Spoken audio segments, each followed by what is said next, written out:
It opens on a gorgeous young woman tied tightly to a tree trunk, stranded out in the middle of a pitch-black forest. She looks like the textbook damsel in distress, desperately waiting for someone to save her. Probably dreaming about some dashing hero swooping down from the sky for a classic storybook rescue. Reality, though, hits completely different. Right on cue, our reincarnated lead GOROS shows up, except he has zero interest in playing the simp. This absolute savage just stands there with his arms crossed, eyeballing the ridiculous web of ropes, before dropping the most insulting comment possible. He asks, "Hey girl, you really that bored? Or do you just enjoy tying yourself up in the woods?" While her tears pour down like rain, GOROS casually slices through an ambush of lurking hunters as easily as peeling an apple. Meanwhile, back at the human fortress, the company commander is kicking back in his office, soaking up some special attention from a scheming young woman while completely convinced he is an elite, top 1% alpha male destined for supreme greatness. But right when he is about to reach his climax, an oblivious grunt kicks the door wide open and barges in. Furious at having his big moment ruined, the captain shoves the girl aside, zips up his pants, and storms out sword in hand to execute the fool. But tough luck. His massive ego shatters into 100 pieces the second he steps outside. Sitting right in the courtyard is a bloody mountain of armor from his elite squad.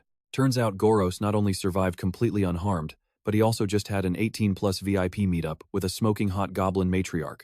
After hearing all about GOROS and his tragic past, this stunning queen broke down in tears, willingly throwing open her entire personal armory so he could explore every single piece inside and out. Right now, with his stats boosted straight through the roof and a massive, bloodthirsty army of monsters ready at his command, GOROS is marching straight toward the fortress to teach that pathetic commander what a real alpha predator actually looks like.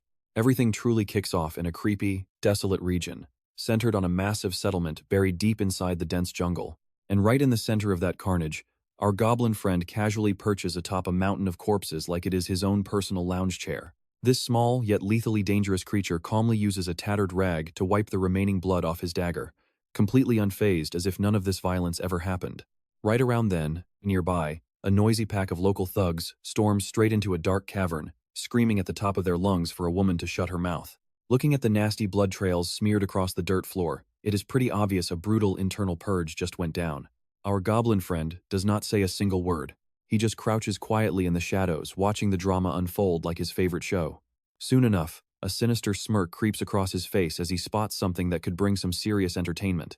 Inside the cave, a young woman is bound tightly to a wooden post with her arms tied back, her face totally pale with sheer terror. Sobbing and trembling all over, she looks just like an unfortunate heroine from a tragic drama series. One of the bandits snatches her ID card and reads out loud, "So your name is Young Ha-yeon?" Turns out, she actually hails from the wealthy Gangnam district. And these dirt-poor scumbags absolutely cannot stand seeing someone who grew up with that kind of luxury. Pure jealousy instantly takes over their minds, and they start mocking her rich girl background. One bandit leans right into her face to threaten her calm down little lady. And listen up carefully. He says, "I know this totally sucks, living comfortably 1 minute, then suddenly getting tossed into this absolute garbage dump of a world." He rambles on, explaining that fantasy races like orcs and elves were already living here and dividing up the territory long before humans ever got summoned into the mix. And according to his bragging, their gang was supposedly formed out of kindness to help newcomers adjust. Yeah, totally convincing, right? To put her in her place, the creep grabs Ha-yeon firmly by the hair, yanks her head back, and growls, "Cooperate if you want to keep your miserable life and walk out of here, understood?" Then he pulls out a bloody keepsake, sneering with pure malice, saying if you do not behave, you will end up just like your boyfriend. The second Ha-yeon recognizes the item in his grip, her face completely crumbles. The emotional trauma knocks her out cold right on the spot. Naturally, the bandits start grumbling in annoyance, and one bright mind among them suggests knocking out a few of her teeth, so she learns some real fear and behaves. But another thug shuts him down. "Are you an idiot? A gorgeous prize like this does not grow on trees for you to ruin." They all nod along, agreeing that she is easily the most lucrative catch they have bagged in a long time. So they decide to leave her untouched, keeping their prize in mint condition. Trying to wake her up, they yank hard on the rope, complaining non-stop about having to haul this burden back to their distant base. Out of nowhere, one of the bandits speaks up in a flat, dead tone, saying he is sick and tired of watching this filthy mess. The leader snaps his head around in fury, barking out if the guy has completely lost his mind talking back like that. But zero response comes back. The massive hooded brute just stands there like a statue, totally frozen in place. The other thugs start laughing and mocking him for ignoring the boss. Then, that hooded figure slowly turns around. That is when pure panic hits. Fresh blood is pouring down the guy's face. A second later, his heavy body slams face first onto the dirty ground. As the corpse drops, everyone spots a dagger buried hilt deep into the back of his neck. Total chaos erupts instantly. The bandits whip around, utterly stunned to find their attacker is nothing more than a tiny little goblin. Yeah, that is our goblin right there, a pint-sized green menace ready for action. The pure humiliation of getting wrecked by a creature half their size instantly pushes their anger way past the breaking point. Staring the bandits dead in the eye, he cold-bloodedly taunts them. Looks like you guys were really enjoying that filthy show. He smirks and casually suggests, how about we switch up the rules of the game a little bit? One furious thug takes the bait, screaming as he charges ahead, the worst mistake of his life. A flash of cold steel cuts through the air, sinking straight into a vital spot. Before the bandit even hits the floor, he screeches in agony as his health bar instantly crashes to a flat zero. While the rest of the gang screams to shred the goblin to pieces, Jung Ha-yeon slowly blinks back to consciousness. Her head is spinning, tears streaming down her face as she dazedly watches a bloody battle erupt inside the cave. Our goblin is completely outnumbered here. You can clearly see the massive gap in numbers, but he does not care one bit. As the entire mob swarms in to tear him apart, tiny dagger gripped tight in his hand, he effortlessly deflects a brutal overhead slash aimed straight for his skull. Sparks fly as blades clash, and a blonde thug lunges with everything he has, hoping to skewer the goblin right then and there. Sucks for him, because the goblin slips past the strike like a feather, turning the thrust into a joke. That clean dodge infuriates the attacker even more. But our pint-sized assassin is not about to miss this opening. The blade flashes again with a clean slice that tears right through his guard, dropping the blonde thug to his knees in agony. Without even pausing half a second to breathe, the goblin puts all his force into driving the blade straight into the exposed weak spot. By now, the remaining bandits start backing away in pure dread as cold reality slaps them right across the face. Their allies just got slaughtered by a goblin they mocked a minute ago, while the tied-up captive still cannot move an inch. Jung Ha-yeon can only stare in horror, tears streaming down as this bloody violence unfolds right in front of her eyes. Meanwhile, the goblin locks onto the next bandit, charging forward with a playful grin on his face. "Whoa there, why are you backing away?" he taunts. "Come on, keep playing the game, buddy." Scared out of his mind, the thug swings his sword wildly to keep distance from this green nightmare, sobbing uncontrollably. He begs pathetically, crying out to spare his life, but the goblin completely ignores the desperate pleas. Moving smooth as butter, he leaps clean over the sword swing and uses the falling momentum to deliver a lethal strike. The bandit coughs up a mouthful of blood, and a second later, his body collapses onto the filthy cave floor, with his health bar completely drained. After watching his entire crew get wiped out in seconds, the last surviving bandit is driven crazy with terror. He falls backward in shock, crawling away in tears while Jung Ha-yeon watches on in stunned silence. The coward throws both hands up, begging and crying for the boss to spare his miserable life. But our tiny assassin does not even let the guy finish his sentence, plunging the dagger straight into him. Wearing an ice-cold expression, he coldly mocks the scumbag while delivering the final death blow. Just a second later, the final bandit officially logs off from life, a dagger buried deep between his eyes. Fight over. The goblin drops down onto the pile of spilled loot with a heavy sigh, because honestly, that clash was no easy walk in the park. Then, a faint whimpering sound breaks through the eerie silence. Still tied tight to the wooden post, Jung Ha-yeon trembles like a leaf, realizing every single human in the cave has been sent to the afterlife, which means she is next on the chopping block. The goblin walks over with his dagger still dripping fresh blood. Halfway there, it suddenly hits him. Wait, almost forgot about this tied-up prisoner. Stopping right in front of her, he points around and says, "Now you are the only living thing breathing in this entire cave." The problem is, he has no clue what to do with her, so he just crosses his arms and silently studies her. Gathering whatever courage she has left, Jung Ha-yeon trembles and speaks up. "Wait, just wait a second." Voice shaking on the verge of tears, clinging to a sliver of hope. She asks, "You came from Korea too, right?" Comrade Goblin glares at her like she just asked the dumbest question in human history, then fires back with pure, biting sarcasm. "Are you completely blind? Or do you honestly think this bright green face belongs to a human being, little girl?" Tears streaming down her cheeks, she frantically explains, "But you speak Korean. You recognize that ID card, and you just saved my life. That has to mean something, doesn't it?" Dropping onto the filthy cave floor to catch his breath, Comrade Goblin immediately pours cold water on that tiny hope. "Don't flatter yourself, I didn't bother saving you on purpose." Desperately searching for answers, Jung Ha-yeon whimpers and begs, "Please, just explain what kind of twisted nightmare we've been thrown into." He jerks his thumb back toward the pile of dead bodies behind him and asks, "Are your ears just for decoration? Or did you seriously not hear what those idiots were saying?"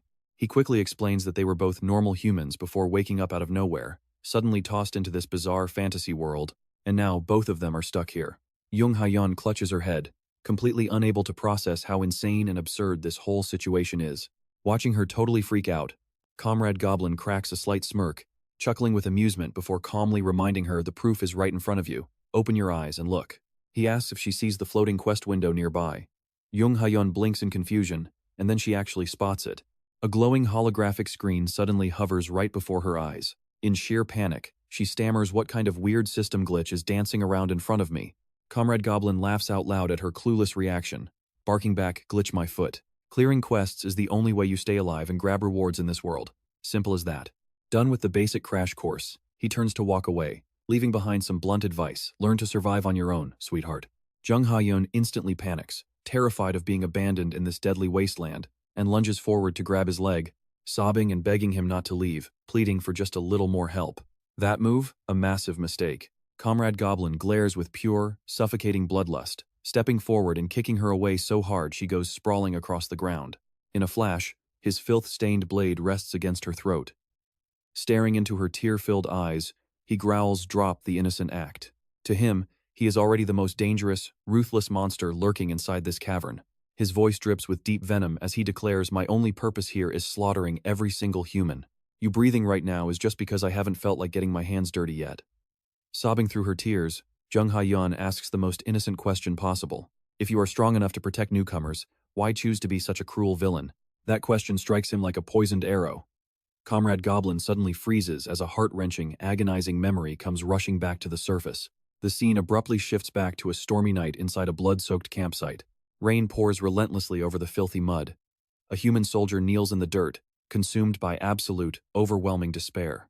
He mumbles over and over in complete disbelief, "No, this cannot be happening." In his arms lies the cold, lifeless body of his beloved wife, Seoli. His heart shatters into 100 pieces. He clings to her body in tears, while heavy footsteps of the expedition force echo through the downpour, and towering over this grieving man is an iron-armored commander named Yuri. In Starthy, Thrust, to his complete breakdown, she stares down at the corpse with a chillingly blank expression. While he weeps hysterically, she casually evaluates the overall operation. In agony, the soldier demands answers, bringing up her pretty past promises about helping everyone survive and building a bright future together. Then he screams the question, tearing him apart inside. Why did our own soldiers ruthlessly butcher my wife? Yuri does not even spare a thought for his pain. Instead, she coldly proclaims the mission a massive victory, calling his wife's death nothing more than a noble sacrifice for the greater good. Then, raising her weapon, she shamelessly frames him for treason against his comrades and declares an immediate death sentence on the spot. Without blinking an eye, Yuri delivers one clean, ruthless slash.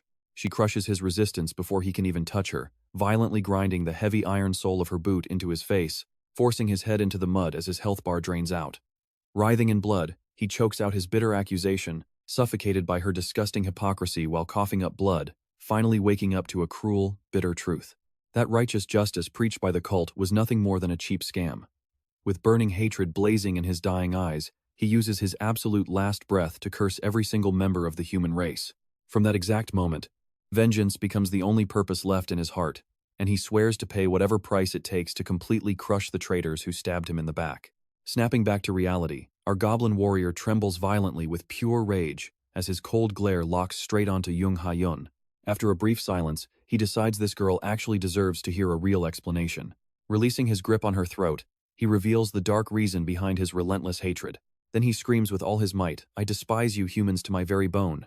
In his mind, he no longer considers himself human at all. The scene plunges deep into pitch-black waters filled with rising bubbles. Then suddenly, a thunderous roar rips straight through the endless abyss. The fallen soldier bursts right through the water, waking up inside an entirely brand new body. And just like that, a brand new life officially begins.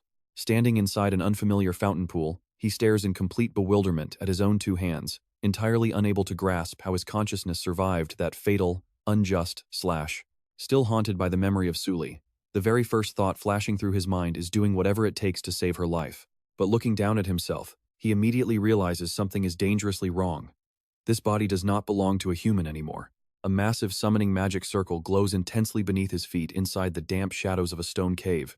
Trying to process this sheer madness, he touches his face in horror, finding two enormous fangs jutting straight out of his mouth. Pure panic overtakes him as he completely loses his mind, spiraling into a pretty severe identity crisis. An elderly cloaked figure steps out from the darkness, speaking in an ancient tribal tongue. Announcing that his humanity is officially gone, leaning heavily on a staff decorated with terrifying skulls. The old man proudly introduces himself as Mozel, supreme high shaman of the tribe, kicking off a sacred ritual to officially welcome this brand new recruit into the goblin ranks. Radiant, glowing energy wraps completely around him, guiding his reborn soul toward a truly formidable ancient blessing. Then Mozel proudly chants aloud the sacred name bestowed upon him by the ritual. GOROS. The reincarnated goblin repeats his new name as surging magical power rushes through his veins, leaving him genuinely impressed for the very first time. This wild rebirth transformed him into a lethal hunter who easily slices human heads clean off by striking their vital points with terrifying pinpoint accuracy. Watching this entire ruthless display from a distance, a female goblin hunter watches with gleaming eyes like she met her idol. To her, GOROS' brutal swordplay looks like an absolute peak highlight reel. Once the battlefield quiets down, a female goblin orders the entire squad to stand by. An overly energetic goblin named Mev points to her chest and proudly declares one day, "I am definitely going to become just as cool as big bro GOROS." Our deadly goblin assassin glances back, clearly feeling a bit awkward in front of her sheer, overwhelming enthusiasm. Turning away from the crowd, he strides into the cavern shadows and tells Jung Ha-yeon, "Get lost while you still have the chance." Too bad Jung Ha-yeon has other ideas. Instead of running for her life, she rushes right after him and pleads desperately, "Please let me come with you. I promise I will obey every single command you give."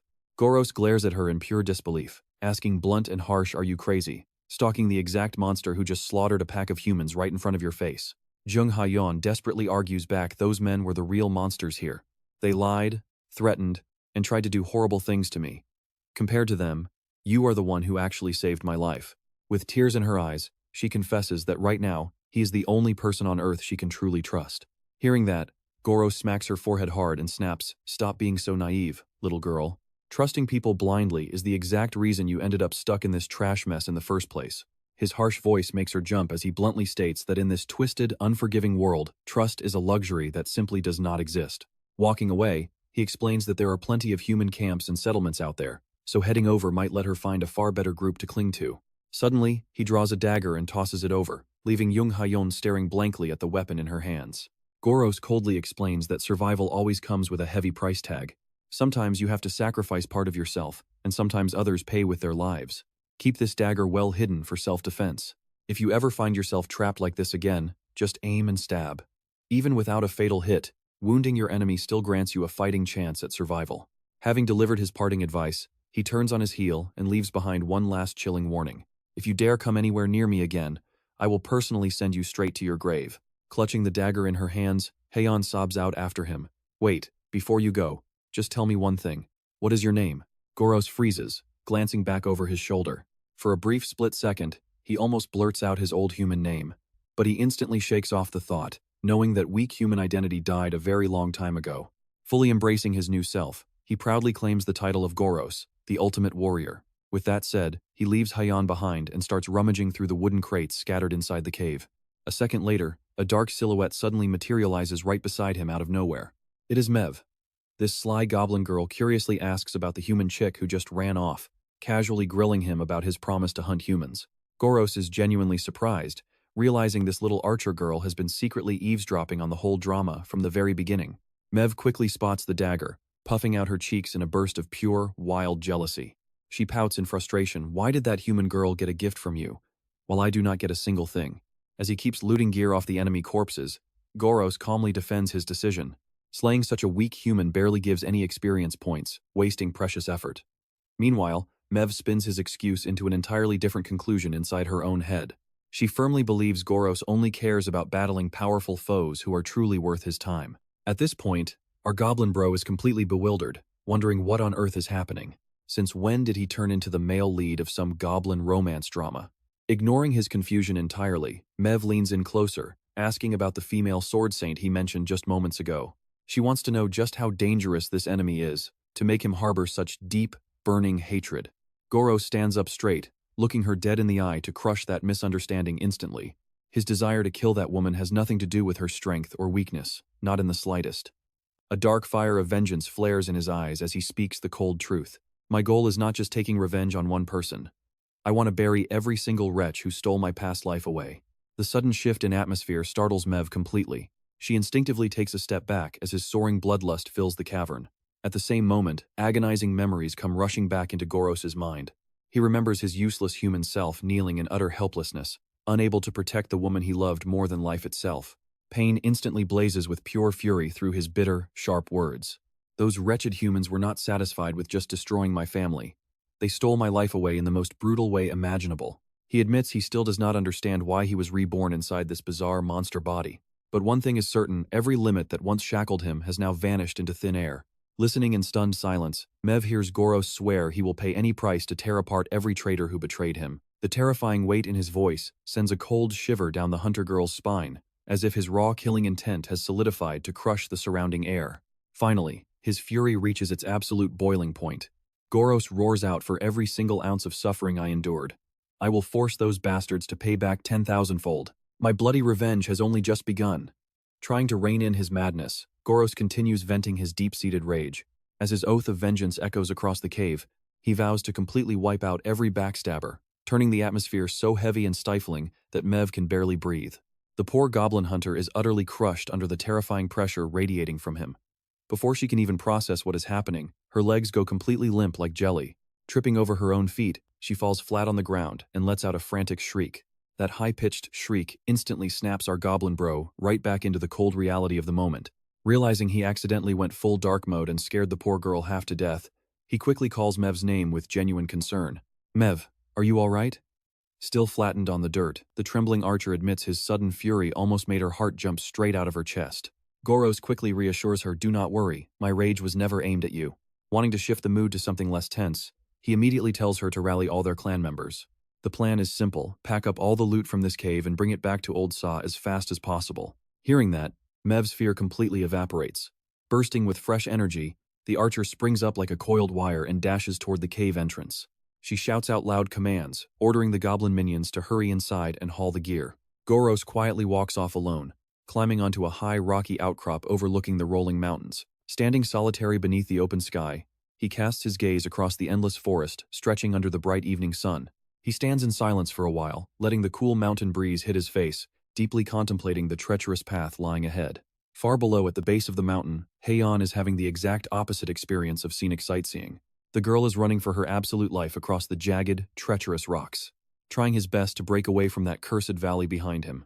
Back at the cliffside, a familiar digital ping suddenly snaps GOROS out of his thoughts as a glowing holographic notification pops up right before his eyes. Scanning through the stats, he realizes he has almost hit the human kill count needed for his next evolution. He is on the verge of evolving into a true goblin warrior, and checking the system rewards proves this tier upgrade is massive. With his current agility and lethal sharpness, stepping onto this higher tier will make all his upcoming battles feel like child's play. Mid-calculation, an excited voice cuts through his focus as Mev comes sprinting full speed toward him. Looking proud of herself, she reports that every piece of useful loot has been sorted and neatly packed away. So what do we do next? Not wasting a single second, our goblin boss points out that those bandits who escaped the cave fight are 100% bringing back heavy reinforcements for revenge. A wicked grin spreads across his face as he strides down the winding mountain path, because honestly, he plans on turning this exact spot into a mass grave for any fool dumb enough to come back. Back at the tribe's hidden lair, rushed footsteps and rustling leaves shatter the eerie quiet of the forest. Waiting by the entrance, Mev waves everyone inside, signaling the entire clan to hurry up. But the second she steps in, GOROS chews her out for being reckless, making her instantly bow her head in apology. "I am so sorry, I was careless." Soon after, another goblin approaches GOROS with a deep bow reserved only for a chief, leaving him pretty surprised. Grinning with pure pride, the goblin reports that every single defense tactic Lord GOROS ordered has been carried out to perfection. Pointing deeper into the tunnels, he boasts that all deadfalls, barricades, and ambush choke points stand fully prepared for their guests. GOROS praises their hard work, but tries to clarify, "I am not your chief, you know." Yet the goblin flat out refuses to listen. Another clan member butts into the chat, declaring proudly, "I saw with my own eyes how you crushed those humans earlier. After such a legendary display, I completely acknowledge Lord GOROS as our supreme authority." Excitement spreads like wildfire as he roars to the crowd, "Do you all agree to let Lord GOROS lead our tribe?" Without hesitation, the entire goblin horde roars in unison. Dozens of frantic cheers erupt at once, creating pure chaos. To these monsters, our goblin boy is now officially their ultimate boss. Mev seizes the golden chance, clinging tightly to his arm, while cheerfully declaring that she completely acknowledges him too, especially as the man of her entire life. Just as this forced romance peaks in awkwardness, a scout rushes in with terrible news: the humans are already here. Instantly, our goblin smirks, unsheathes his blade, and barks an order scatter and hide well. Nobody gets in the way of what comes next. Turning to Mev, he tells her, "In this upcoming fight, I need direct range support from you." The eager huntress immediately draws her bowstring tight, vowing, "I promise to rain down endless arrows on that battlefield for the man of my life." Seeing their hype, GOROS gives the signal with a dark smirk, because the real show starts right now. Outside the wooden gate, human reinforcements arrive and immediately sense danger as their scouts freeze before massive bloodstains splattered all over the ground. Leading this squad is a hulking, muscular bandit boss. Surveying the grisly aftermath, he lets out an annoyed snort, refusing to believe a tiny goblin could cause such devastation. The surviving bandit desperately tries to explain himself, swearing to the boss that this is exactly what went down. Insulted by such nonsense, the boss grabs him by the collar, lifting him clean off his feet while the trembling survivor sweats buckets, recounting the massacre. That monster was stupidly fast, slaughtering everyone just like a demon.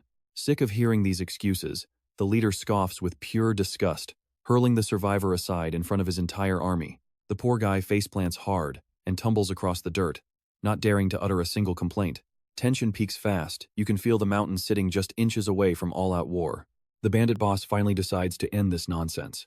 Without wasting another breath, he orders his right-hand man to lead the full assault and bring that goblin back alive. In his mind, the survivor's crazy story was pure nonsense, and capturing this culprit alive would prove it once and for all. The lieutenant takes charge immediately, barking orders like a seasoned general to dress their ranks, reminding everyone that the target must be captured alive and absolutely not killed on sight.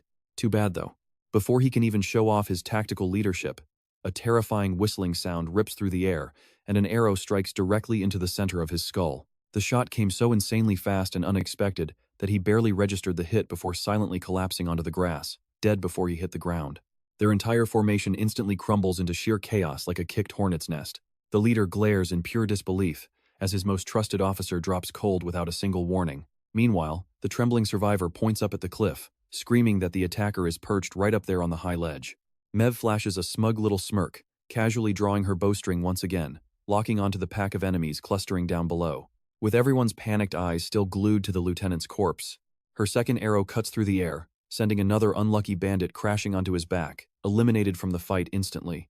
2 shots, 2 bodies. The bandit boss grinds his teeth in sheer fury, seeing his men picked off, cursing out the survivor for not warning about a hidden sniper. Up on the ridge, Mev can barely hold back her laughter at their pathetic confusion, mocking these foolish humans after pulling off her decoy bait job flawlessly. She spins around, skipping across the jagged cliffs before vanishing completely into the shadows within just a few seconds. The commander boils with rage, seeing his authority evaporate right before his own men's eyes. Completely losing his mind, he roars out for everyone to storm forward, level the entire cave, and slaughter everything in their path. Blinded by raw anger and revenge, the mercenaries draw their blades, letting out feral screams as they charge toward the cave. Meanwhile, Mev keeps baiting them right into Goros's exact trap, gliding effortlessly across the rugged terrain without losing any speed at all. The moment her feet touch ground, she darts inside the tunnel, while the frantic humans chase right on her heels, screaming to take the goblin alive at any cost, fully blinded by fury as the entire mob rushes deep inside the lair. Reaching the designated ambush spot, Mev instantly signals to Goros that the enemy took the bait, hook, line, and sinker. The goblin leader praises her for a job well done, immediately ordering the entire tribe to evacuate through the side exit. Thrilled that their strategy went off without a hitch, Mev quickly retreats alongside the rest of the tribe. Seconds later, the human army storms headfirst into a massive chamber inside the cavern. The bulky commander halts, panting and swearing about how humiliating it is for his squad to get led around by a goblin while his clueless goons crowd behind him into the completely empty room. What none of them notice is a hidden fuse hissing in the dark, quietly spitting crackling sparks right beside them. That strange crackling sound catches the commander's ear right away. He glances around, completely clueless about the impending doom, sneering arrogantly when his eyes land on a flimsy wooden barricade. He scoffs, wondering if that goblin thought some junk could stop him, though he begrudgingly admits the monster is smarter than his own useless crew. But then his smug face twists, something suspicious in the center of the room catches his eye. Sitting right in the open is an unfamiliar wooden crate, and looking closer, he spots a glaring hazard warning stamped on it. A split second later, his brain clicks that crate is packed to the brim with high-grade explosives. Nearby, a clueless mercenary points at the container and yells out, "Boss, come see what is inside this box." Pure terror washes over the boss's face as he screeches at the top of his lungs, "Run, you idiots, get out now." Unfortunately, that warning comes way too late, while one oblivious bandit just stands there asking what the problem is. And then boom! The whole cavern detonates in an earth-shattering blast, swallowing the room in a raging sea of fire and incinerating the commander. The shockwave is so devastating that a massive fireball erupts straight out through the mouth of the cave, launching several mercenaries into the air outside, like broken, tattered ragdolls. Horrific screams echo across the mountain woods, while thick black smoke pours from their charred mouths. Among the few survivors, that same unlucky bandit uses his dying breath to curse GOROS with pure hatred, sprawled across the dirt. He stares wide-eyed at the leveled cave in total, paralyzed shock. Watching from a safe distance, Mev stares back at the devastation in stunned silence. When suddenly, a brilliant blue pillar of light completely wraps around GOROS. That sudden sight makes her panic instantly, but a system alert pops up, explaining that taking down 30 targets has finally fulfilled his evolution requirements. As his class rank levels up, a dazzling blue light explodes outward before slowly fading away. Once the blinding flare completely dies down, a totally brand new creature stands where that scrawny little goblin once was. He is noticeably taller, packed with thick muscular power, and radiating an overwhelming pressure that crushes the air around him. His eyes gleam with dangerous majesty as he slowly draws in a deep, steady breath. Every single muscle fiber in his body pulses with raw power as upgraded stats surge through him like high-voltage electricity. Totally satisfied with this incredible upgrade, GOROS admits to himself that he has never felt such insane power in his entire life. Evolution feels downright amazing. Back in the smoking ruins, a badly wounded mercenary crawls through the dirt and grabs the surviving bandit's hand, groaning in agonizing pain. The survivor only shakes his head in bitter defeat. He spits out, "I warned you idiots right from the start, but nobody listened. Now you pay with your lives, you morons." Out of nowhere, he spots movement shifting through the thick haze, and his eyes widen in pure terror. Someone is actually walking out. Striding straight through the ash and dust, GOROS steps forward in his newly evolved form, packing an aura terrifying enough to freeze anyone solid. He calmly draws his dagger to clean up the rest of the job. A piercing scream tears across the battlefield as another wounded soldier gets wiped off the census of the living for good. The surviving bandit clutches his tiny dagger with violently shaking hands, but in a blink, GOROS appears right beside him out of nowhere. Our goblin gives the trembling guy an icy stare and demands intel spit out the truth right now, or become the next casualty. With no escape left, whatever little courage the thug had left vanishes instantly, and he drops straight to his knees in complete, unconditional surrender. After extracting every piece of intel he needs, GOROS casts his gaze into the distance, where a survivor camp slowly comes into view. That very sight instantly triggers deep, vivid memories from his past life right inside his head. Looking closely at the ragged tents, he realizes this place looks identical to the refugee camps from 10 years ago. Mev walks over and asks if something is wrong, but GOROS just shakes his head with a grin. No, actually, things just got a whole lot easier. Refocusing on the main task, he says they need to head back and report their progress to the old shaman first. Mev fully agrees, suggesting they arm every single tribesman to the teeth before launching a full-scale assault against the human camp. As the group starts marching, the bound prisoner Golek stumbles in the middle of the crowd, crying hysterically and begging for his freedom. The captured mercenary frantically tries to defend himself. He cries out, "I already gave you the exact location of the camp and helped identify the target. I did my job. Please keep your promise."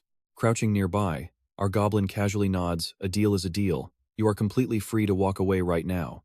The mercenary nearly faints from relief, shakily asking just to make sure, "Boss, are you really being serious?" The tiny goblins instantly shove him forward, barking that the boss already spared him so he better scram, leaving him convinced he just cheated death by a hair. The soldier turns and bolts, quietly cursing the monsters in his head while celebrating his seemingly miraculous escape. Too bad for him, these goblins have a completely different play in mind. The second his back is turned, those little goblins break into wide, psychotic grins, pulling out their daggers in unison before driving a cold blade straight into his spine with brutal force. The vicious backstab hits with agonizing pain, making the mercenary unleash a blood-curdling scream of pure horror. Before he can make another sound, one goblin clamps a hand over his mouth while the others swarm in, stabbing him furiously without mercy. Meanwhile, our main goblin casually keeps his eyes glued to the map, not even bothering to look up for a second. He just calmly drops a cold line. He mutters, "I only promised my own hands wouldn't kill you, buddy. I never said anything about the rest of the tribe." Seconds later, the mercenary collapses dead into the tall grass, as his health bar officially drops down to 0. Sheer terror still etched permanently across his face. Back inside the tribe's main cave, GOROS lays out a fresh proposal in front of Mozel, requesting troops and provisions to launch a surprise raid on the human settlement.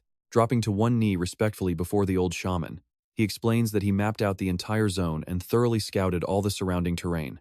because according to his tactical calculations, an unexpected strike gives them an extremely high chance of total victory. Perched upon the stone throne, Mozel strokes his beard in deep contemplation.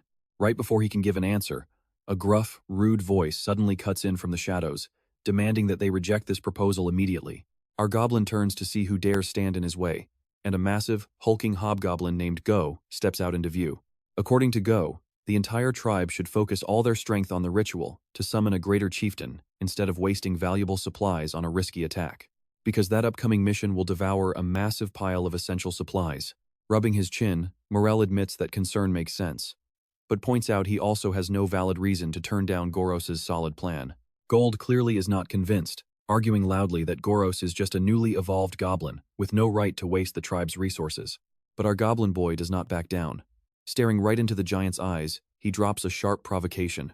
If you are so tough, join this raid with me, or are you too scared to step up? That taunt hits right where it hurts. Gold cracks his knuckles and roars out, "Are you challenging me, you little runt?" He takes a menacing step forward to accept the fight just as the tension boils over. Right on cue, Mev bursts through the door looking for her grandpa while calling out for GOROS. Gold ignores her completely, growling to ask if GOROS has the guts to settle this in a one-on-one duel. Mev freezes in confusion, totally lost on what kind of circus she just walked into. Our goblin accepts instantly, even raising the stakes. Loser becomes the winner's slave for life. Hearing that crazy condition, Mev completely panics because the wager sounds way too reckless. Yet Old Man Mozel nods and approves the duel without hesitation, ignoring his granddaughter's protests. Soon, the entire tribe gathers around a massive dirt arena to watch this clash. The crowd roars as Gold strides into the ring with supreme confidence. From the sidelines, another goblin turns to ask Mev why she did not stop GOROS. This gamble is far too dangerous. Others point out everything moved too fast, and once approved, there is no backing out. From up high, Mozel announces the rules: no weapons and no magic. The fight only ends when one side yields or passes out. A spectator worriedly notes, Gold is notoriously brutal and will show zero mercy. With the rules set, Mozel gives the signal to start. Gold lets out a thunderous roar and charges forward with a nasty sneer. "You evolve just once and think you are hot stuff, you dog." Sure, he is about to crush his rival to paste. The giant swings a devastating heavy punch, but our goblin does not look worried at all. Slipping the strike effortlessly, he spots the opening and lands a blistering uppercut right on Gold's jaw. The impact drops the giant to his knees in utter shock. Before Gold can recover, GOROS follows up with a vicious spinning kick straight into his massive face. That huge frame goes flying backward, crashing into the dirt and kicking up a cloud of dust. For a brief second, the whole arena falls dead silent in disbelief. Flat on the ground, Gold grits his teeth, trying to stomach the blinding pain. The crowd snaps out of their shock, screaming at the top of their lungs for him to hang in there. Standing right over the fallen hobgoblin, GOROS calmly asks, "Not ready to yield yet?" Without waiting, he clamps a hand around Gold's throat. To GOROS, this fight should have ended ages ago. That suffocating grip sends Gold into sheer panic as he struggles helplessly. Then comes the finisher. Gold gets his head slammed into the ground one last time, blood leaking from his mouth as he blacks out, his body slumping limp on the dirt. The duel is over. Looking down at the defeated brute, GOROS casually drops a cold roast. "Being huge does not mean you can fight, boy. Your combat skills are downright terrible." The entire tribe erupts in deafening cheers, and Mev jumps for joy like she won the lottery, proudly shouting GOROS' name. Mozel officially declares him the victor, keeping his word to approve the raid plan. GOROS bows to the old shaman and turns to leave the ring, but hearing hurried footsteps behind him, he glances back. Before he can react, Mev launches herself forward like a rocket, tackling him in a suffocating bear hug. The goblin huntress looks happier than anyone alive. She shows him off to her friends like she just pulled a mythical teardrop, proudly admitting even she did not expect such an overwhelming win. The excitement spreads, and an eager young goblin loudly announces on the spot, "From now on, I am officially GOROS' #1 disciple." Meanwhile, Mev is already 10 steps ahead, secretly plotting how to make our boy her husband before the day ends. That sneaky romantic plotting gets interrupted when Mozel calls out to GOROS. All three immediately drop the comedy and turn serious toward the old shaman.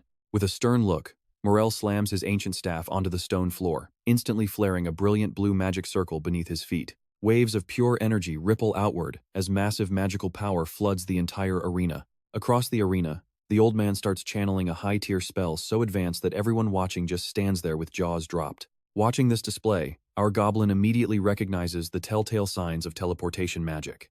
This is definitely no amateur trick. Mozel gestures for him to come closer, explaining that there is an extremely important figure he needs to meet in person. Seeing zero reason to refuse, GOROS strides forward toward the newly formed spatial rift, right alongside the others. The surroundings shift in the blink of an eye. One second they are in the dusty arena, and the next, they are standing inside a waiting lounge that is absurdly luxurious, packed with high-end decor and lavish furnishings gorgeous enough to make even an imperial monarch burn with sheer envy. A thick, crimson carpet stretches across the entire hall, centered around that spatial rift. Mozel and our goblin step through, waiting quietly in the center of the massive room. Moments later, a pair of bare feet gently touches the floor as a radiant golden aura lights up the entire room. Her entrance is so calm and sudden that it catches GOROS completely off guard. A strikingly hot female goblin appears before them, casually greeting the old man and remarking on just how long it has been since they last met. Both visitors lock their eyes on their mysterious host, still slightly distracted by the downright ridiculous wealth filling every corner of this room. GOROS asks where on earth they just teleported to, but Mozel completely ignores the question and tells him to step forward. Following the elder instructions, our goblin steps forward as Mozel's fingertips begin glowing with a brilliant, shimmering spiritual light. The old man tells him to bow his head, then presses the magical energy directly onto GOROS' forehead. Our warrior stays dead still to see what this ritual actually does. And right then, Mozel drops a massive bombshell. He officially grants GOROS permission to found his own clan, a shocking announcement that leaves our guy completely stunned. Mozel explains that this choice was completely obvious, since the entire tribe already willingly follows GOROS' leadership, and he has more than proven his strength to carry this responsibility. The old man then points straight ahead, revealing that the owner of this place will play a critical role in all of GOROS' future plans. The spatial portal continues humming with raw energy nearby. Then, those glowing golden feet of the mysterious woman touch the floor again, lighting up the whole room around her. Radiating nothing but pure confidence, she introduces herself to them as Rumpelstiltskin. Our goblin can barely believe his own eyes, still trying to wrap his head around how on earth a goblin could possess such a stunning, gorgeous physique. In the meantime, Rumpelstiltskin casually sprawls across the table as if she owns the entire universe, and honestly, judging by the ridiculous wealth in this room, she just might. Locking eyes with GOROS, she confirms his name and points out that he is clearly looking for top-tier gear. But she makes it crystal clear there is no such thing as a free lunch in this world, darling. Only bird droppings and rain come for free. Real quality always demands a steep price. Before getting down to business, though, she wants to hear his story and offers him a seat.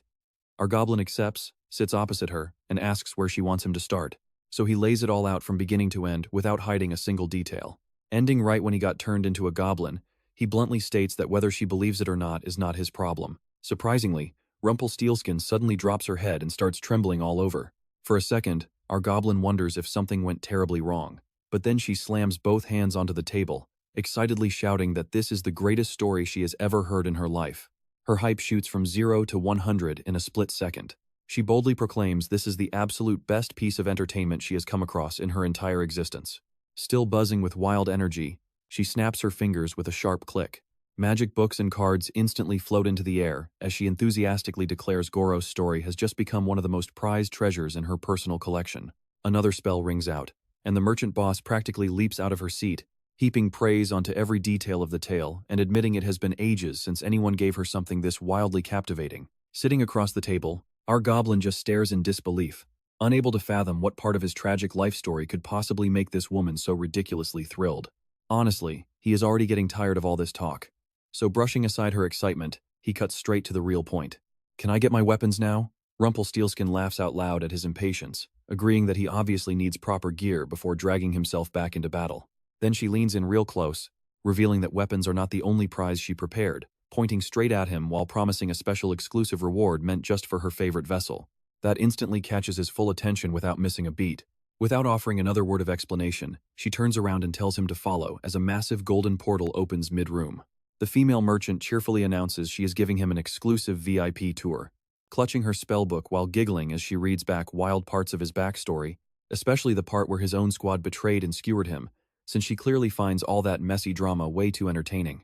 Stepping through the glowing gateway, our goblin protagonist finally arrives right back at his home base. Only this time around, he is rocking a completely brand new set of gear alongside a seriously impressive stash of high-tier weapons. Rumpelstiltskin appears at his side and proudly remarks that he finally looks like a genuine clan leader now. Staring down at his own hands, GOROS feels the difference immediately. His stats have skyrocketed straight into the clouds, raw energy surging through his veins like it wants to tear out of his body.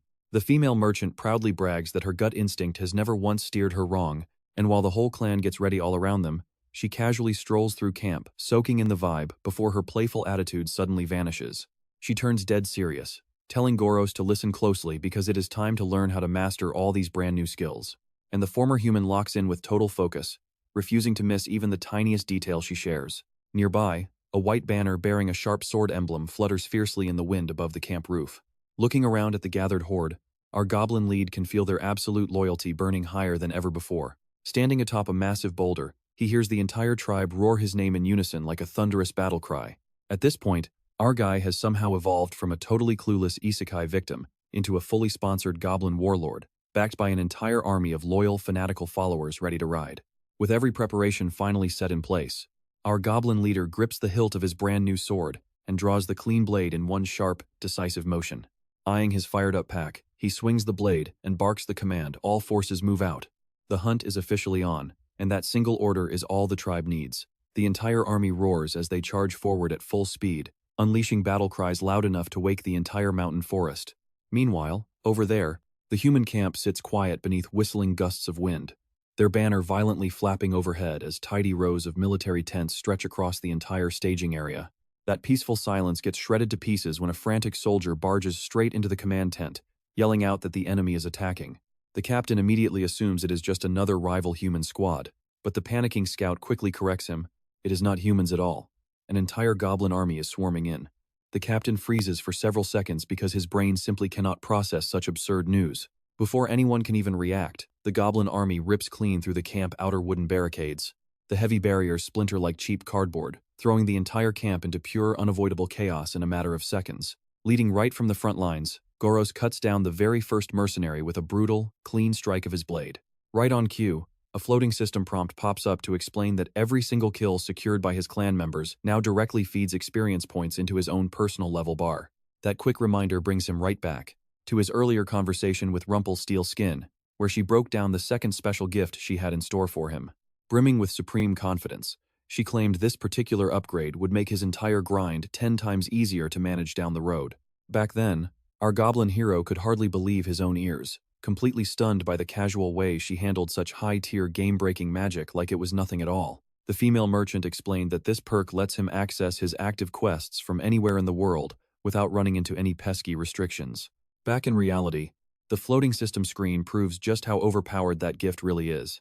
Since his human wipeout quest is already sitting near total completion, a smug grin creeps across his face because the whole situation feels completely unreal. He is essentially living inside one of those hardcore fantasy role-playing games he used to grind before kicking the bucket. Just across the yard, terrified screams ring out as humans scramble desperately to survive while the chaotic goblin assault shreds their defensive lines to pieces. One panicked grunt swings his sword at a goblin lunging straight at his face, but he whiffs completely, burying the blade harmlessly into the dirt. Right on cue, the captain dives in to save his terrified soldier, landing a vicious counterstrike that slices clean across our goblin leader chest and sends blood spraying everywhere. The captain immediately turns around to curse out his cowardly subordinates, roasting them brutally because he finds it pathetic that trained military men are panicking over a bunch of small fry goblins, roaring at them to stop acting like cowards and hold the line. Show these monsters the true might of humanity, except that inspiring speech lasted for all of 3 seconds. Out of nowhere, a flying sword rips straight through the battlefield air, slamming right into his face and piercing clean through his eye for an instant kill. The captain collapses before he even realizes what just hit him. Across the battlefield, the goblin roars out in pure fury. Who was running their mouth calling goblins weak? Step up right now. As their dead commander hits the dirt, every soldier freezes in complete disbelief. One guy trembles, stammering, "How in the world did the captain go down that fast?" Harsh reality smacks them right in the face. You can tell these goblins are not normal in the slightest. Panic spreads through the entire campsite like a wild plague, and every soldier turns tail, running for their lives in a desperate retreat toward main base. Watching them scatter, the goblin scoffs with pure disgust. What a bunch of absolute fools. On the flip side, our goblin is having the time of his life as tiny warriors gather around him to celebrate this overwhelming victory. But while everyone basks in glory, the goblin stays locked on the bigger picture. His mind drifts back to an earlier talk with Rumpelstiltskin, back when she casually asked if he had chosen a clan name yet. Back then he had no real answer, having never thought about it seriously before. Back to reality now. He plants his foot on a dead enemy and rips out his sword, fresh blood dripping from the blade onto the dirt. Turning to his fighters, he praises the entire tribe for their outstanding performance, while the goblins stand at attention with swelling pride before their leader. The goblin tells them they just made history. Mev listens closely, as he reminds everyone of the dark days when their tribe had to scurry around in hiding, constantly running and hiding from human hunters. Those humiliating days are officially over for good. Firing up their fighting spirits even higher, he proclaims with authority, "Today we seized a true victory against humanity." Raising his weapon high toward the sky, he declares with passion, "This is only the beginning, and far greater victories await us ahead." The entire tribe goes completely wild, as deafening cheers erupt from every corner. Then comes the official announcement. Pointing his dagger high toward the heavens, the goblin proudly roars their brand new clan name, the Blood Dagger Clan. The goblin pack roars in overwhelming excitement. Their fierce cries echo across the ruined camp as a glorious new chapter officially kicks off. Far away from the battlefield, Romel Steelskin hears the name and nods approvingly on the spot, admitting that she absolutely loves the sound of it. Curious, she asks if there is any deeper meaning behind choosing a simple dagger as the clan symbol. The goblin explains that this dagger was the very first weapon he used to slay an enemy after turning into a goblin, the exact blade that started his entire journey. Romel Steelskin enjoys that explanation even more, since the raw symbolism makes the name feel completely perfect to her. Seizing the moment, the goblin asks a question that has been bugging him for quite a while now. Why invest so heavily in someone like me? And why show such massive favor to a total rookie? Stepping backward across her plush velvet carpet, the merchant woman finally offers a completely honest response. "I am interested in your story, that is all. The drama is simply way too good to pass up." Sinking into her plush chair, she explains that tragic tales like his are always the most captivating thing in existence. Leaning forward, she admits that hearing about his dark past was an experience unlike anything she had ever felt before. "Through your whole story, I could clearly feel the blazing hatred that drives you forward every single step." Pointing directly at him, she says she can almost see the sheer despair he carries on his shoulders, more than anything else. "I am just curious to see how this revenge story wraps up." The goblin listens quietly and thanks her for all her incredible support, because with all this top-tier gear, building his clan is going to be an absolute breeze. Romel Steelskin waves off his thanks, saying she will make a fortune selling his story anyway down the line. And that cold, practical answer leaves him completely speechless on the spot. With a playful smirk, she touches her forehead in a respectful salute and wishes the new clan chief a bountiful hunt. Meanwhile, over at the 13th Division outpost of the Royal Guard, an urgent notice from Captain Hansen begins circulating. It warns all troops about a sudden surge in violent goblin attacks, while one soldier grumbles about his cowardly squadmates trembling in fear. Meanwhile, Sergeant Lai Sang just scoffs, mocking the ridiculous idea of shaking over a few wild monsters. When another soldier brings up rumors that these beasts move like ghosts and recently wiped out an entire summoning camp, the furious sergeant crumples the warning letter and throws the scrap aside. He curses out his men as complete fools, insisting that beasts hunting in packs is just basic, everyday monster behavior. Blind to the genuine danger ahead, this ambitious sergeant treats the deadly crisis as his golden ticket for a major promotion. He boldly declares his plan to personally capture the rampant beasts alive, fixing the region's monster problem once and for all. Deep inside a damp, pitch-black dungeon, a young woman huddles terrified in the corner of a freezing cell. A guard walks over, demanding to know why she refuses to touch the filthy meal dumped on the floor. She fires back in pure disgust, making it crystal clear she knows the food is laced with poison. Smirking, the guard mocks her sharp tongue and sneers that she probably inherited this nasty attitude from her mother. When she refuses to argue, his sick amusement instantly turns into furious rage.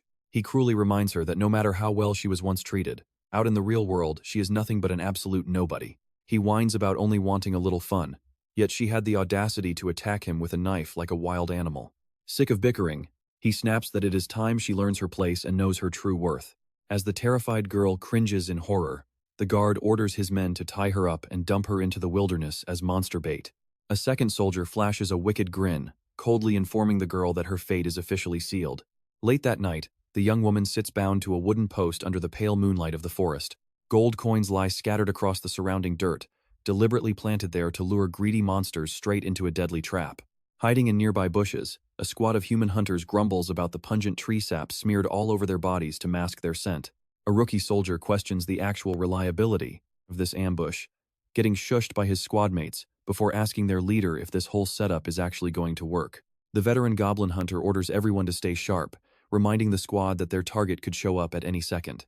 When a subordinate whispers doubts about their leader's actual hunting track record, the veteran confidently insists the prep is flawless, explaining that the scattered gold will easily draw the greedy creatures in, while a special goblin-luring charm placed on the girl's collar guarantees she will be completely irresistible live bait. After scolding a teammate for a crude joke, the squad leader blurted out that female human meat is tender, a literal comment that leaves the younger hunters completely disgusted. 4 hours pass before a lone goblin finally stumbles across the trail of glittering gold coins. Thrilled by the human gold, he immediately signals his pack, completely oblivious to the deadly danger waiting right ahead. From a well-concealed vantage point, the leader of the GOROS clan watches the scene and immediately spots the suspicious coin trail. Glancing toward the clearing's prisoner, he recognizes the exact girl he previously saved. Watching her tremble in tears, he lets out an exasperated sigh at her endless talent for getting caught. Pure trouble magnet. Silently, his entire clan moves in to encircle the ambush site. Stepping into the clearing, he looks down at the terrified yet relieved girl, tossing out some sharp sarcasm. He asks if getting tied up like this is her brand new hobby. Blushing bright red from embarrassment, she snaps back that she definitely does not enjoy this miserable situation. Spotting a concealed crossbow trap nearby, the goblin leader crouches down to inspect its mechanism. Convinced he holds the upper hand, the lead hunter whispers for his men to aim right at the beast's legs. Freaking out at his casual attitude, the girl begs her savior to run, desperately warning him about the massive ambush surrounding them. Keeping a totally calm poker face, he removes her gag and casually mentions he knew about the whole trap all along, leaving her stunned. He casually calls out every single hiding spot of the enemy forces. On his command, the Bloodblade clan storms out from the bushes, catching the hunters completely off guard, while Archer Mev and her squad ready a lethal volley of arrows. Flashing a smug, triumphant grin, the clan leader reveals to the stunned girl that the human hunters actually walked straight into his own counter-ambush. The story flashes back 3 days to reveal how this clever counter-strategy was first put together. At a quiet rural farm, the peace is shattered by screams of innocent villagers being held hostage inside a barn by rogue soldiers. GOROS abruptly steps in, cutting right into the middle of the whole scene, calmly stating he only wants to buy some food supplies without resorting to violence. Shaking in sheer terror, an old peasant farmer hands over a pitifully small sack of vegetables. Asked if that is really all they have, the old man breaks down in tears, begging desperately for their lives, explaining that this measly offering is quite literally all his family has left to survive on after paying extortionate taxes to the guard unit. Disgust hits him hard seeing humans willingly starve their own kind like this. GOROS points out that these tiny rations would barely feed his troops for 3 days. To the farmer's absolute shock, he tosses down a pile of gold coins and takes only half the vegetables, leaving the family with more than enough wealth to live comfortably for half a year. Overwhelmed with gratitude, the family bows repeatedly, thanking him non-stop. When a subordinate asks what to do with the captured guards, GOROS coldly orders their execution, declaring that corrupt scum like them do not deserve to breathe. His goblins swiftly execute the extortionists right before the terrified eyes of the peasant family. Back at the aftermath of the forest trap, GOROS interrogates the rescued girl about the guard unit that held her captive. She admits she knows a soldier named Lai Sang quite well, readily agreeing that this scumbag definitely deserves to be eliminated. He demands she spill every single detail she saw and overheard during her brief time in captivity. Interrogation finished, GOROS walks over to Mev, who has been patiently passing the time fiddling with a flower. Thrilled to see him back, the archer girl rushes over with a huge, beaming grin across her face. Skipping pleasantries entirely, he directs her to immediately gather the absolute fastest and strongest fighters in the entire clan. Eyes blazing with sheer determination, he declares his plan to assemble an elite strike team for the coming raid. The scene shifts to the guard unit's outpost on a bright, sunny morning. Inside, a wooden nameplate sitting on the desk identifies the commanding officer as Lai Sang. The sergeant lounges lazily in his chair, wearing a smug look of pure satisfaction. Suddenly, his peaceful morning is shattered by strange noises outside. Thinking someone is just training extra hard on duty, his calm composure shatters completely when the office door gets violently kicked wide open. A frantic soldier rushes in, instantly infuriating the officer with the rude intrusion as the guard desperately points outside. Urging his commander to see for himself, the irritated sergeant gets up, snapping to know what on earth could justify such total panic. That cocky look instantly drains away, turning dead pale as he steps outside to see the lifeless bodies of several subordinates being carried into the courtyard. The fallen men are dumped unceremoniously onto the dirt floor, forming a truly horrifying pile of butchered guards. After a quick dog tag check, the remaining soldiers confirm the dead men are indeed the missing goblin hunting squad. A subordinate delivers the grim news that every other soldier sent into the forest has gone completely dark. Overwhelmed by the sheer horror and shock, the commanding officer vomits violently right there on the courtyard floor. Regaining his footing in a blind rage, he screams orders to double the guards and desperately send letters for reinforcements. A black-haired human memory of GOROS suddenly surfaces, standing before a pair of giant dangling feet, a man hanging lifeless from the gallows. A death warrant pinned to his chest declares Lai Sang guilty of kidnapping and assaulting summoners of the holy sword Yuri. Staring at the corpse, The man coldly remarks that he always knew this disgusting piece of trash would end up swinging from a rope. Snapping back to reality, Goros stares ahead with a chillingly serious expression.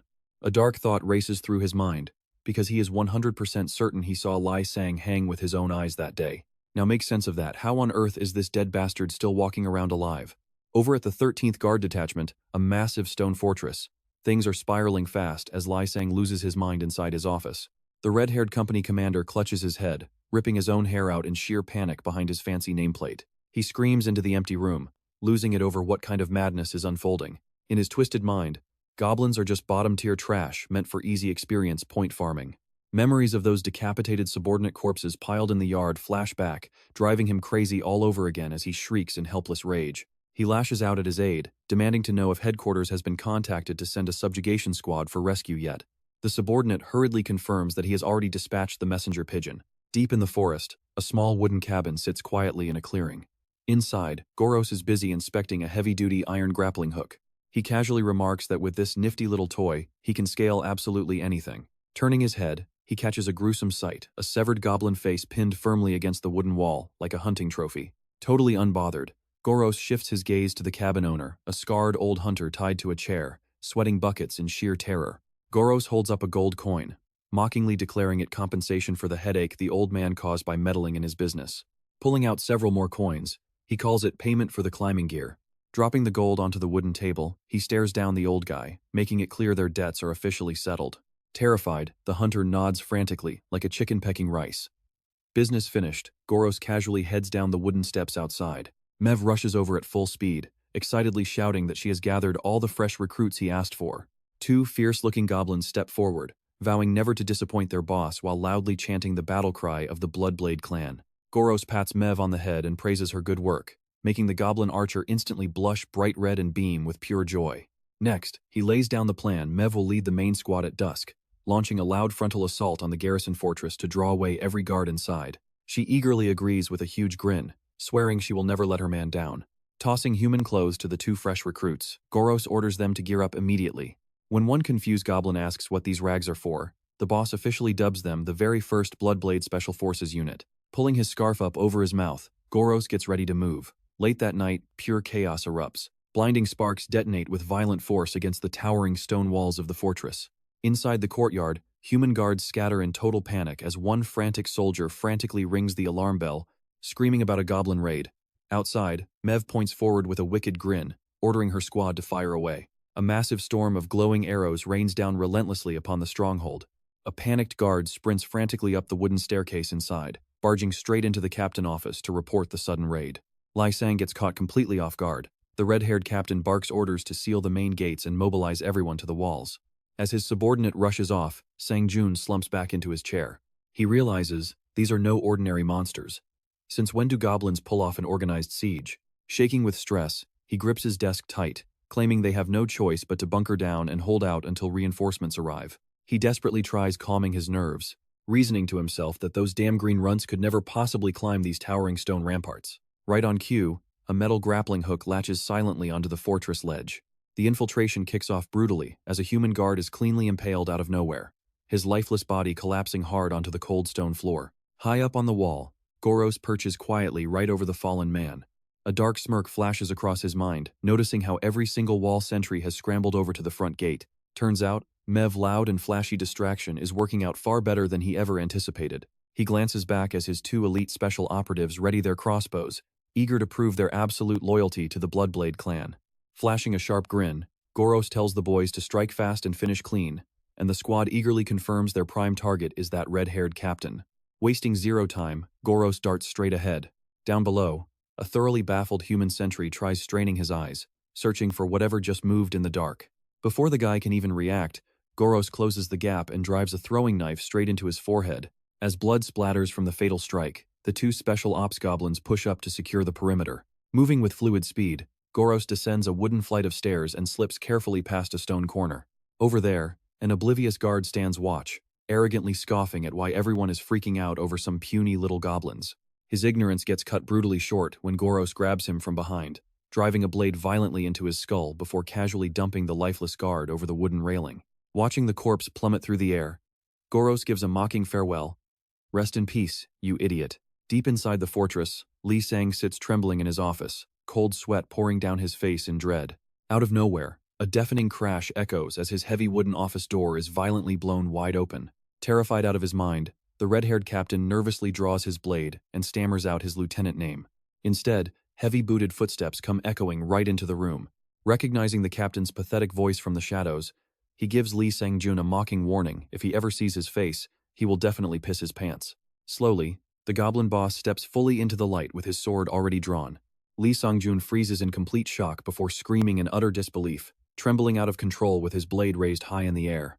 The terrified captain frantically demands to know who this bastard is and how on earth a monster can speak human tongue, while a chilling grin forms.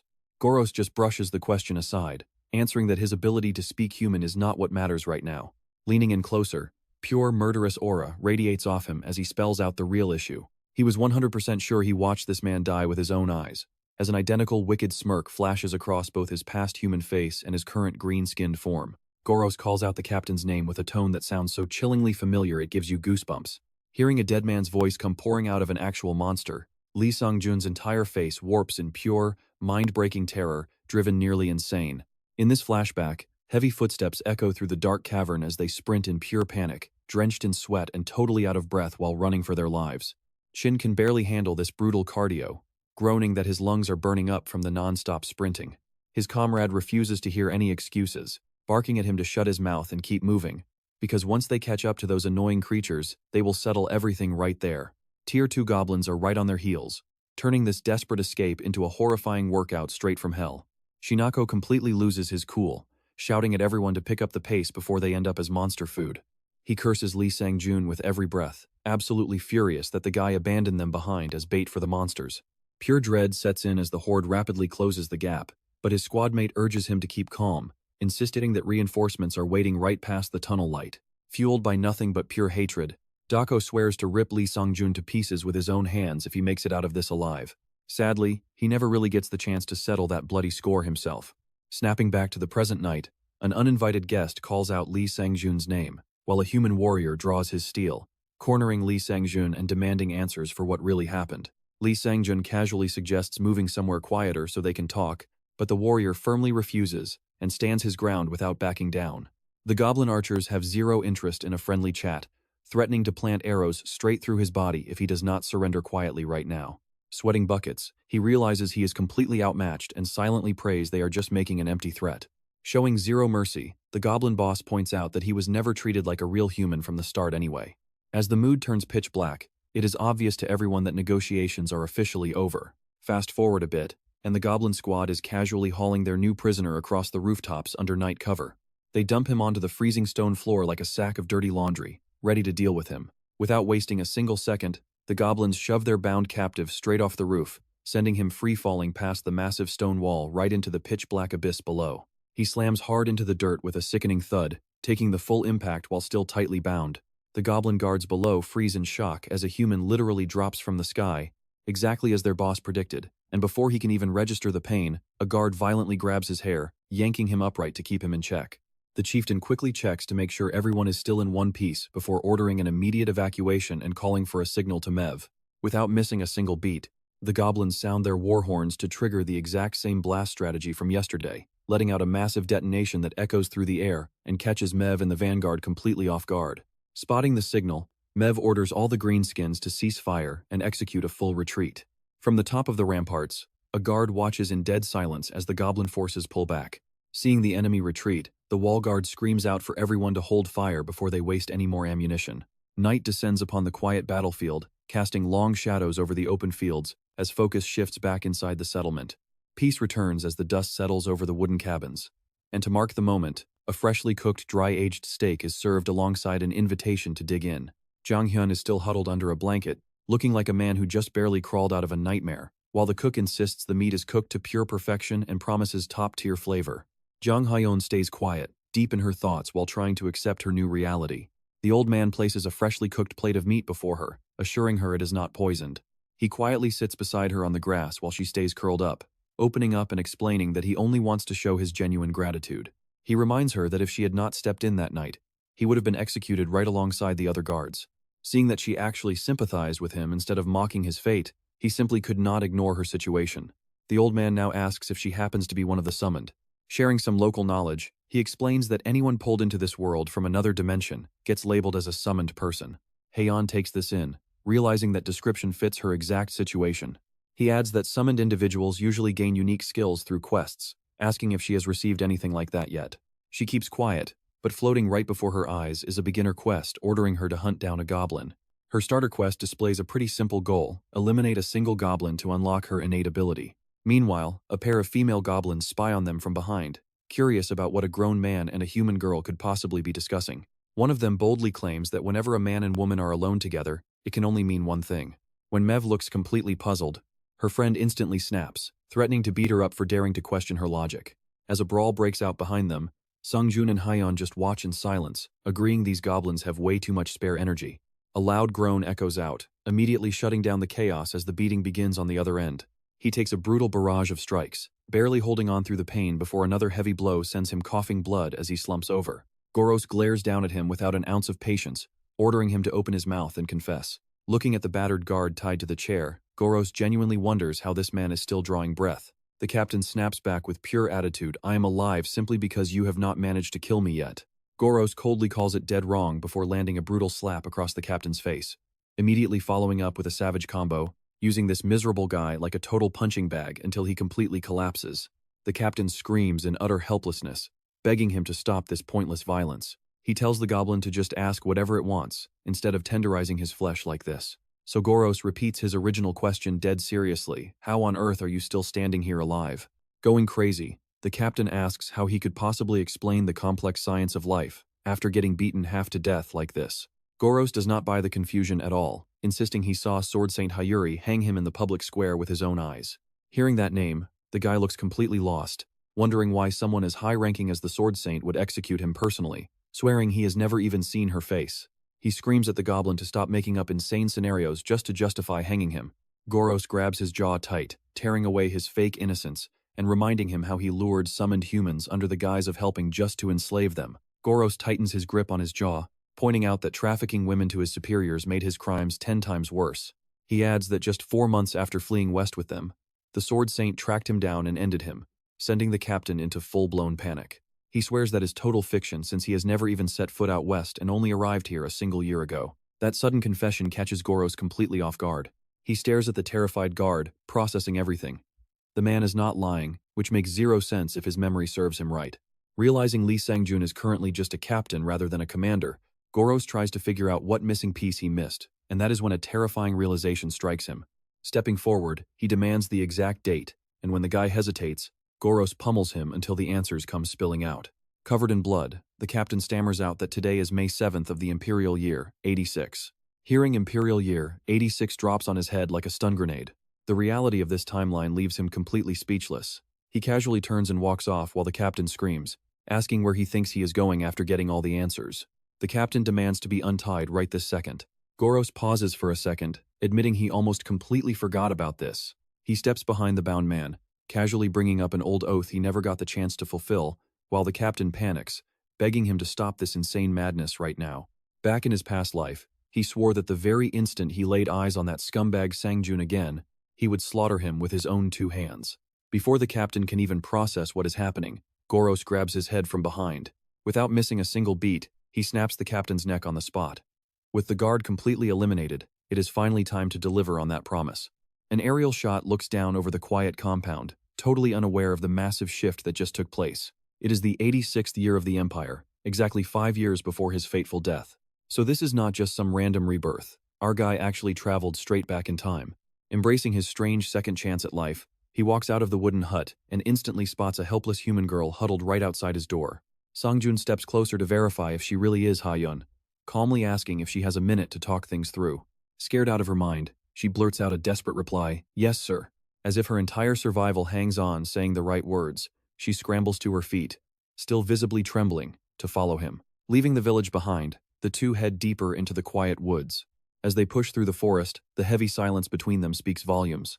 Sangjun halts to ask if she is truly certain about following him, and she answers without a single trace of hesitation. Sangjun gives her a cold reality check, warning that the path ahead will be brutal and she will have to look out for herself. He asks if she still wants to tag along despite the risks, and Ha-yeon does not hesitate for a single second.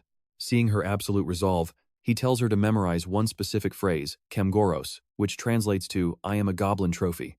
When she asks what that actually means, he states plainly that it simply marks her as his possession. It is basically a free pass to keep other goblins from laying a finger on her. But surviving anything else? That is entirely on her own shoulders. Before moving on, he pauses to drop one last detail. He adds a quick disclaimer that if she ever changes her mind, she is completely free to walk away anytime. Ha-yeon barely stammers out a polite thank you, still trying to process this bizarre situation. She gathers up the last ounce of her courage to ask for a favor, and he bluntly asks what she needs. Holding back her tears, she desperately asks if there is anywhere to wash up, since it has been forever since her last bath. Before he can reply, GOROS catches Mev tailing them, making the female goblin panic and swear she was only out on scouting duty. GOROS tells Mev straight up that Ha-yeon is his personal trophy, and to make sure the rest of the tribe knows it, leaving Ha-yeon totally bewildered. A rare wave of quiet settles over the camp's wooden huts. They pull down the white tarp, wrapping up their work in the clearing. GOROS stands beside the old man, catching his breath after the madness. GOROS actually offers a rare apology, admitting how annoying it is to keep racking up debts to this old guy whether he wants to or not. The old man tells him to relax, reminding GOROS that his debt has already been paid off in full. Besides, they were already planning to get rid of the captain's corpse anyway as the goblins drag the body across the dirt. GOROS bluntly states that if they had left the corpse behind, he would have chopped it up for monster bait anyway, making the old hunter chuckle at such deep personal hatred. The veteran hunter admits that quite literally nobody around these parts could ever stand this guard unit. Between the captain bleeding them dry with absurd taxes and the guards looting the rest under the excuse of requisition, they had nothing left. As a matter of fact, that exact extortion scheme is what forced the old man into goblin hunting just to scrape by. So once word spreads that the captain got permanently deleted from existence, the entire town is definitely throwing a massive celebration. Right then, Mev dashes over holding fresh clothes bought from the human market, asking where to drop them. GOROS tells Mev to hand the clean clothes straight to Ha-yeon, leaving the old man utterly stunned that he treats his prisoner like an actual human being. Inside, Mev decides to flex on Ha-yeon mid-bath, yelling at the top of her lungs that she is the proud bonded pet of the goblins. Shifting gears, GOROS takes a brief second to process his own bizarre reality. He vividly remembers dying at the hands of the Holy Sword, only for time to reverse and pull him back. Even stranger, figures who should be dead by this point in time are still walking around, or maybe their expiration date just has not arrived yet. A wicked grin spreads across his face as the puzzle pieces finally start falling into place. Standing under the rain, he breaks down the timeline logic, letting out a heavy sigh as the full weight of his situation sinks in. If the timeline truly reset itself, that means Sully is still alive out there somewhere, instantly demoting any worry about Yuri down to a mere side quest. Keeping Sully alive? That is his ultimate main quest now. Memories of her calling out Kim Toon come rushing back, slamming hard into his chest. Locked in, he vows that in this second playthrough, her death will never happen again. He will tear this entire world apart if that is what it takes to keep her safe. Meanwhile, deep inside the dark forest, the captain's corpse hangs upside down from a tree branch. A search party approaches with torches, following the grim trail of blood. Up close, the captain's face is badly decomposed and battered beyond recognition. The squad arrived only to realize they were far too late. They confirm the rotting corpse belongs to their commander. Their archer turns away in pure disgust, horrified by how disrespectfully the body was displayed. Their spell thief admits having a terrible gut feeling about the unnaturally smart goblin behind this massacre. The leader warns everyone that this time, they are not dealing with an ordinary monster. He orders the soldiers to cut the body down and search for any tracks the goblin left behind. Sensing deadly danger lingering thick in the air, he tells everyone to check their gear and stay on high alert while looking up at their fallen commander. The leader declares today is the day they wipe out every goblin for what happened to their comrade. With elite Dusk swordsmen stepping up to lead the payback, the fortress gates swing open as the subjugation force marches in. The Chera's mercenary squad has returned to town. Onlookers immediately start whispering among themselves. Seeing the heavy atmosphere, nobody thinks the missing commander made it back alive. The newly appointed security captain, Kim Han-yun, steps out and asks if they actually found Sergeant Lai Sang. He keeps a poker face, waiting to hear if his predecessor is officially out of the picture. The mercenary leader breaks the bad news. They were too late, and the coroner already verified the corpse on the way back. The veteran mercenary leader tosses over a pouch, letting the heavy clinking of coin do the talking. He adds that they threw in a small bonus on top of base pay, even without fully clearing the area. But the new Captain Han just smirks look closely, because the old captain being dead is exactly what he wanted. To him, job done. He openly mocks them for wanting to go back just to hunt small fry goblins, asking if they really want everyone knowing town guards got wiped out by absolute trash mobs. The old man only replies with a forced smile. In the back, a younger mercenary grumbles about this clown talking down to their boss, while his teammate begs him to shut up before getting them all in trouble. Han waves them off like flies, telling the whole squad to shut up and get lost. The veteran warrior stands in dead silence, gripping his coin pouch as the insult sinks in. Letting out a heavy sigh, the old man swallows the humiliation, turns his back on the guards, and gives a silent wave goodbye. Clutching their payment, he leads the team right out of the fortress. On the road, the squad praises the old man for keeping his cool and securing their cash. Passing the sign toward Pendaton village, blood still boils across the crew. One of them fumes over the 13th Guard unit treating them like cheap street peddlers, though the old man dryly reminds them that mercenaries basically are just that. The monocle guy asks if that arrogant soldier really tossed in an extra tip. The old man confirms they each got 2 silver coins extra. Hearing that, the red-haired female mercenary completely loses her mind. All that smug attitude for just 2 measly silver coins? Hong Yeong is not ready to let this go. Reminding the old man he admitted never seeing a goblin like that before. Monocle cuts in. You see what the veteran is planning here, right? They are not actually heading home. They are quietly moving into residential areas to investigate themselves because this whole case is way too suspicious. The old man pulls out the coroner report, explaining Sergeant Lai Sang was brutally tortured before dying, his liver crushed, his ribs broken, and his neck snapped. Normal goblins only bash heads or bite exposed throats, never methodically torturing someone like a pro interrogator. The squad figures they are dealing with, an unmapped monster breed, or someone pulling the strings from the shadows to gather intelligence. The old man suggests stopping by a nearby tavern where rumors usually spread, insisting it is totally not just an excuse to grab a quick drink. Ha-Eon immediately calls him out for breaking his promise to quit drinking, but he just chuckles and admits his whole sobriety thing was just one big blatant lie. Meanwhile, back over at the monster camp, the scene shifts back to their territory as GOROS leads Ha-Eon inside and shows her where she will be staying, leaving her pretty stunned by the whole setup. When she asks if goblins basically live just like ordinary humans, he gives her a pretty dry, realistic answer right on the spot. GOROS explains that he customized the room as much as possible so she could relax in relative comfort while staying here. A bit overwhelmed by this VIP goblin hospitality, Ha-Eon stammers out a polite thank you. He casually points out her sleeping spot, telling her to just grab whatever looks edible from what his squad brings back. Without missing a single beat, Ha-Eon flops straight down onto the surprisingly soft, comfy bed. GOROS admits he is not entirely sure how she feels about living in a literal monster den, but assures her that ironically, this is currently the safest spot on the entire map. Except when he glances over, he realizes she is already completely knocked out, fast asleep and snoring away. Seeing her totally unconscious, GOROS just shakes his head, pretty amused by how quickly she made herself right at home. Leaving her to sleep, it is time to take a step back and assess the whole situation, starting with finding out where everything stands. Sitting down at the table with the map laid out, he gets ready to look over his current stats and active quests. He swipes lightly through the air to bring up his system screen, spotting a major upgrade right away as his status card appears. It shows S-rank GOROS, the 9th rank chieftain. Being able to pull up his status window with 0 limits is a huge quality of life upgrade, especially considering he was strictly capped at checking it just twice a day in the past. Next up, he flips through the menu to inspect his active quest board. The main beginner quest requires surviving 100 days as a green-skinned creature, with 20 days left on the clock, promising a reward of 10,000 gold, and unlocking a secret shop with currency he guesses is exclusive to that store, followed by an evolution quest to reach a higher species, offering growth paths like Goblin Assassin or Goblin Blacksmith for him to consider, while choosing Shaman or Archer feels like ripping off Mozel or Mev's exact playstyles. On top of that, he spent his entire past life wielding a sword, so switching over to ranged attacks right now feels completely wrong. If he wants to look enemies dead in the eye while putting them 6 feet under, the warrior branch is his only real choice. Lai Sang is just an easy warm-up. Yuri is the true ultimate target at the top of his hit list. Even if Seoli is still alive somewhere out there, their betrayal is burned deep into his mind, and every single one of them will pay a heavy price. Mev rushes in completely out of breath, screaming at the top of her lungs that she has huge news for GOROS.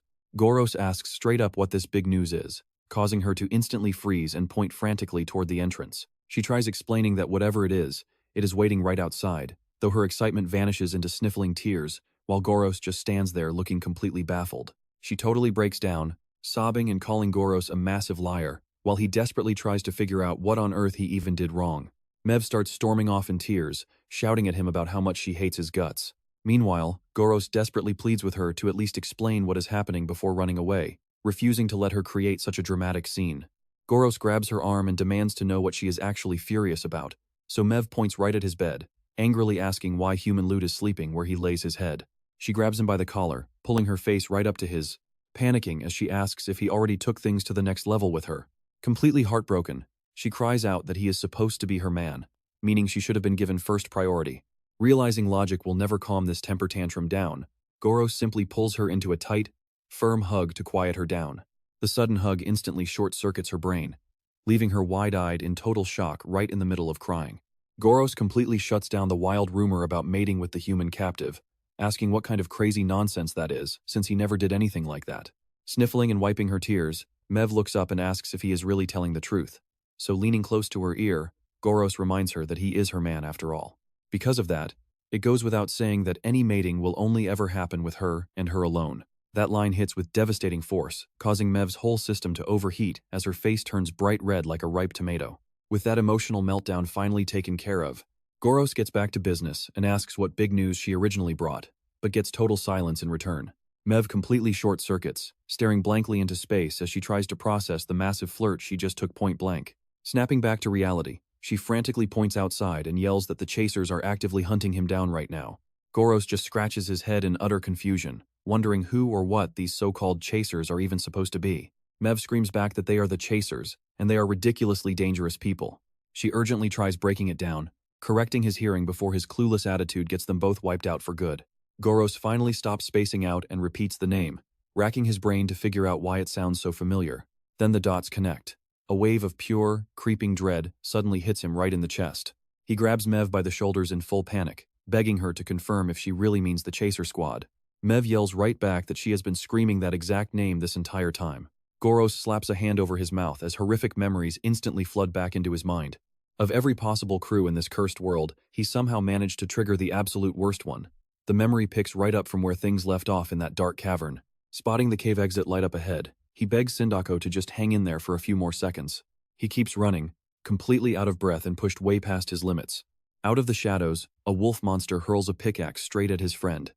The weapon strikes Sindako right in the neck with a sickening thud. Sindako crashes face down into the dirt, making his teammates scream out in pure, unfiltered horror. He drops down shaking his friend, then turns around and freezes in terror as the beast looms directly over him. Before the beast can strike, a blinding flash of light rips through the darkness, instantly dropping the monster cold. Dazed, he looks up as a calm voice asks if he is doing all right. A squad of seasoned warriors steps forward, revealing themselves as the Chaser mercenaries, with their veteran leader stepping up to ask his name. Collapsing beside his friend in sheer relief, he tells them first and foremost that he has to thank them for saving his life. Introducing himself as Kim Teung, the survivor breathes a massive sigh of relief that he did not end up as goblin food. Snapping back to his green-skinned present, GOROS is genuinely losing his mind on the inside. He knew flexing his power would draw some attention, but dragging the elite chasers into this whole mess was definitely never part of the plan. Wasting no time, he urgently presses Mev for the exact spot where those human mercenaries were last spotted. Meanwhile, the mercenary squad halts at the entrance of a gloomy valley, right by the territory flag of player killers. The veteran captain explains that this mark belongs to scum who hunt down and loot fellow summoned humans. The old captain checks in to make sure everyone remembers the main objective. The mission is simple: wipe out the hideout, eliminate the killers, rescue the hostages, and figure out what is up with that mutated goblin. Seeing his crew locked in, the old captain draws his blades to kick off the raid. Deep in the woods, traumatized captives huddle together in fear, completely unaware that a rescue squad is already on the move. The old man casually strolls right into the bandit camp like he owns the place, calmly calling out to the thugs around the fire. Dual blades drawn, he politely asks if they will just hand over the hostages so everyone can avoid a messy bloodbath. Naturally, the bandits do not take kindly to random strangers waltzing straight into their hideout. Realizing they are under attack, the bandit leader loses his mind and orders everyone to slaughter the trespassers. The entire mob charges in with axes raised high, screaming at the top of their lungs like mindless cannon fodder. The old swordsman just sighs, accepting that talking sense into people like this never works out. An overconfident bandit lunges first, shouting that they picked the wrong place to mess around. But before he can finish, the old master cleaves right through him. The bandit barely has time to register the pain before blood sprays everywhere. With one smooth sweep of his twin swords, the old man unleashes an energy arc that slices straight through the front line. He glides through the crowd like a grim reaper, turning what should have been a brawl into an absolute slaughterhouse. Desperate to halt the carnage, the enemy leader shrieks for his archers to focus fire on the old man. But before they can even draw their bowstrings, blazing fire arrows pin them dead in their tracks. Their allied archer smugly calls out that she is not letting anyone lay a single finger on her squad. As the front line collapses, bandits scramble backward in absolute panic, screaming for their mage to step up. Meanwhile, the sunset swordsman keeps carving through flesh like a phantom made of razor-sharp blades. Severed limbs hit the gravel before the surviving bandits can even process what is happening. Standing atop a fresh pile of corpses, the old man casually grumbles that he is way too old for this. Right then, a massive surge of frost magic begins gathering right in front of him. The female archer yells at him to back up as she fires a blazing flame arrow directly into the spell. Fire slams into ice midair, triggering a violent elemental clash. The resulting blast rips across the battlefield, scattering jagged shards in every direction. As the mist clears, the party holds their ground, wondering who just entered the fray. Descending inside a swirling frost vortex, the enemy's strongest fighter finally reveals himself, the frost mage Jordak Ban. The frost mage flies into a rage, screaming at them for sticking their noses where they do not belong. Completely unfazed, the man just wipes his face and tells the lunatic that he is the one who lost his mind. He glares back, completely disgusted that someone blessed with such a rare awakening turned out like this. Imagine rolling a rare mage class just to end up playing errand boy for a pack of brutal killers. Furious, the frost mage grits his teeth, snapping that the guy is just rushing his own funeral. A manic grin spreads across his face as he gets ready to wipe him out, conjuring a massive ice vortex around himself. Screaming for him to drop dead, he thrusts both hands forward, launching his signature frost spear straight at him. Except the entire spell fizzles out and vanishes into thin air before it even touches him. The dude is utterly dumbfounded, staring down at his hands and wondering why his magic just evaporated into nothing. Meanwhile, our guy casually levitates the exact same ice spear above his palm, asking if this was what he aimed for. The frost mage stumbles back in total sheer panic. Screaming in pure disbelief over his stolen magic, our guy points finger guns right at him and pulls off the ultimate flex. He is an anti-mage, specifically, a dedicated spell thief. The spell thief hurls the frost spear clean through the enemy archer head before he can react, dropping him stone dead on impact. He smugly asks if that officially takes care of the local threat, but his party instantly roasts him for being a total idiot. She yells that he was supposed to keep the high-value target alive for questioning, leaving him with a belated oops. Before an argument breaks out, their veteran captain steps in, telling them to stay focused on securing the hostages. Falling back into formation, the party moves deeper inside while GOROS eavesdrops on their conversation from the shadows. GOROS is genuinely speechless at how remarkably kind these adventurers are, until a sudden system chime cuts right through his thoughts.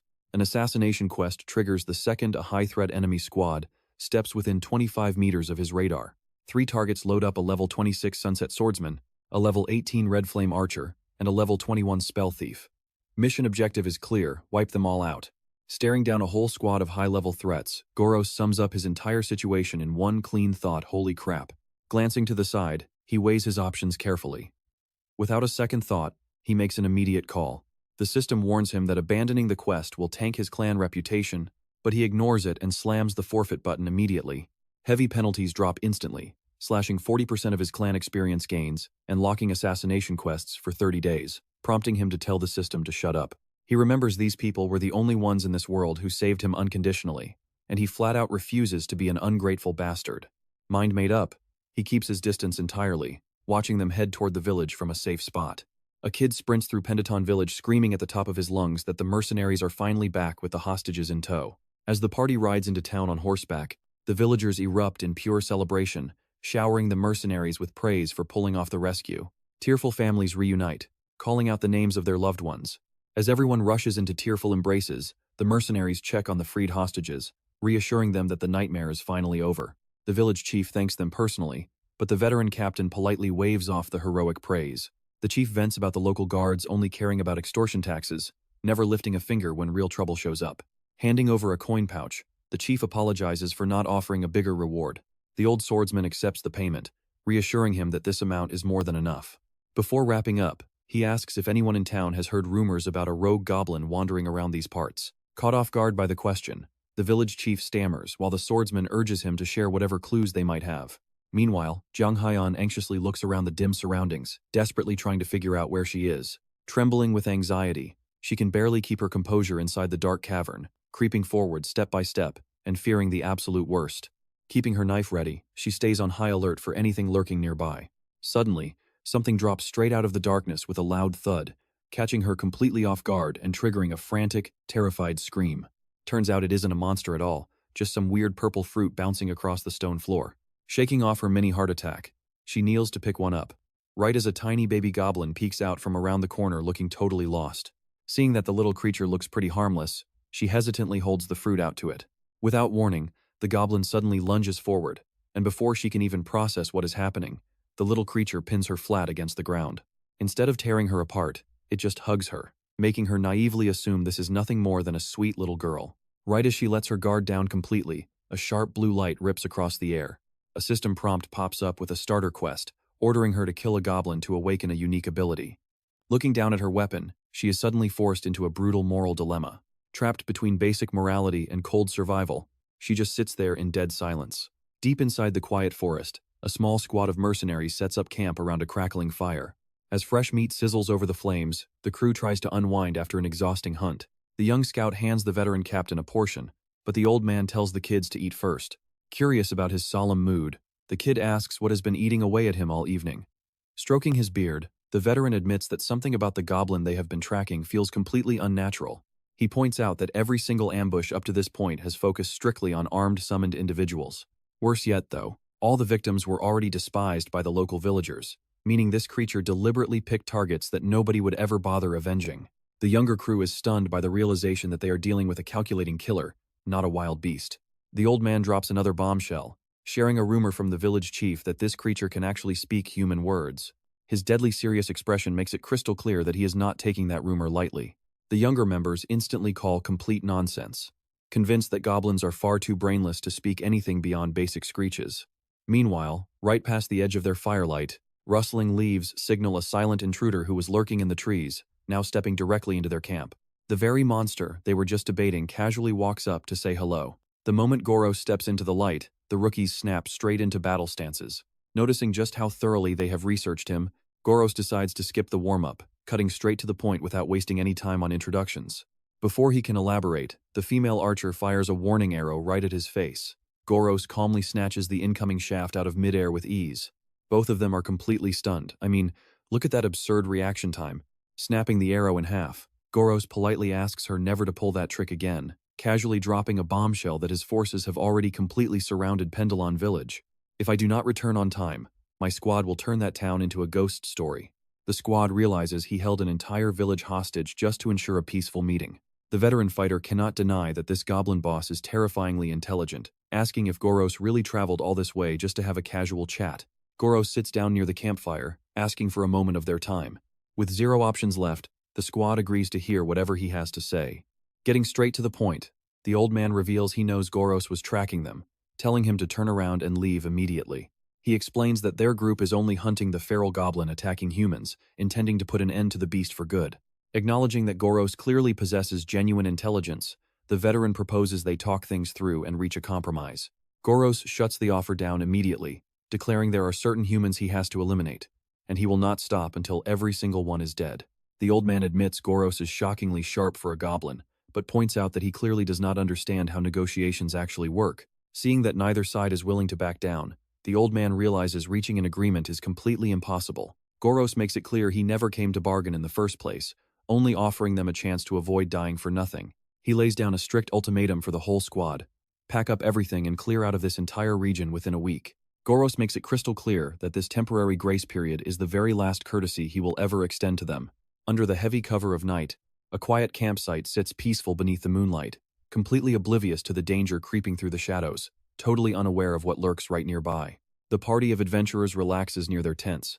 Hidden in the tree line, an armed ambush squad locks onto the camp, confirming they found the chasers and planning to keep their heads intact for identity verification. The stealthy assassins plot to drop the two men first so they can torment the female archer afterwards. Then once the plan is set, the leader pulls up his mask, ready to signal the strike.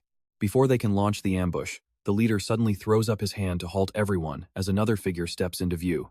The stalkers freeze in complete confusion as a massive, towering goblin calmly strolls out of the dark woods.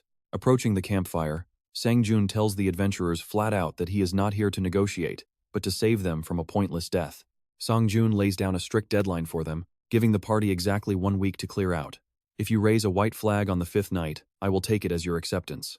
but if we ever cross paths after that, things definitely will not end well for you. He leaves them with one final warning, telling them not to push this situation into an absolute tragedy. The old veteran and his squad just stand there in dead silence, totally stunned by what they just heard. They quietly watch the calm monster blend right back into the dark woods. Meanwhile, the scouts lurking in the bushes are having a full-blown identity crisis. You can tell they cannot decide what is crazier: the fact that humans are negotiating with a goblin, or that the goblin speaks fluent human speech. Deciding he has witnessed more than enough madness for one night, the scout knows it is time to fall back and regroup. Outside the goblin den, the surrounding area stays quiet for now. Deep inside the cave, a tiny goblin child happily munches on a purple fruit, living its absolute best life. Except Jang Hyun is standing right behind it with a drawn blade, giving off pure villain aura while the kid remains completely oblivious. Meanwhile, GOROS enters the camp to his tribe, chanting his name with wild hype, answering their cheers with a simple nod. He keeps walking forward, that is until he stops dead in his tracks. Seeing the sheer madness unfolding, a sweating GOROS asks Jang Hyun what the hell she is doing. Completely unfazed, she casually greets him back as though she was not just about to commit a crime. Jang Hyun sits on the dirt, carefully peeling a yellow fruit with her dagger while the little goblin kid watches eagerly. The second the toddler tries chewing raw peels off the ground, Jang Hyun yells that they are filthy and promises to share once it is peeled completely. Watching this entire exchange go down, GOROS facepalms, totally speechless at how fast these goblin kids adapt to her. He steps in to offer some unsolicited advice, warning her not to get too emotionally attached to the locals, unless she plans on staying here permanently. Jang Hyun lowers her knife in total confusion, dryly stating that she is really just peeling fruit for a child. GOROS chokes on his own dramatic speech in total silence, while Jang Hyun turns back to gently pat the kid on the head. Over at the tax division of the 13th Guard Detachment, the squad is busy doing what corrupt officials do best: paperwork. A subordinate hands over a newly drafted budget request form to see if it is ready for submission. The new captain, Kim Han, looks it over and gives the green light, reminding him to inflate the numbers so they can pocket extra cash. The older official nervously points out that they should properly record payments to the chasers in case higher-ups start asking questions. Han tells him to relax, casually revealing that he already sent assassins alongside the team to eliminate any loose ends. Han smirks, confident that dead men tell no tales once his hired killers are done wiping them out. Right then, someone kicks the door wide open. The vice captain walks in reporting that the assassins have returned. Han eagerly demands the heads of the targets, reminding him that no proof means no payout. The mood instantly flips when the vice captain reveals the assassination actually failed and the hitmen brought back a message instead. Visibly irritated by the bad news, Han demands to know what they could possibly need to report after 4 days passed. Still, GOROS finds zero trace of the Chera squad hunting him down, leaving him wondering if they actually agreed to his terms. If they actually agreed, a white flag should be planted right at the agreed spot, meaning he has to check it out himself. Meanwhile, a baby goblin babbles away, trying to call Haeon big sister while she happily plays along. Before heading out, GOROS lets Haeon know he will be gone for just a moment, telling her firmly to stop teaching the little kid human words. Mev enthusiastically cheers him on as he heads out the door. Mev tries holding GOROS back, demanding to know where her man is sneaking off to at this ungodly hour. Slipping through the dark woods beneath the crescent moon, GOROS keeps his eyes peeled for that white flag. Even a scrap of torn white cloth would work, since he really has no desire to scrap with the Chera's crew tonight. Right on cue, a white banner flutters ahead on a wooden post. His eyes lock onto it, squinting with deep suspicion to see if this thing is actually legit. That white flag guides him directly toward a crew of armed guards lurking in the shadows. These guys cannot even hide their excitement, completely blown away that a goblin capable of speaking human speech actually showed up.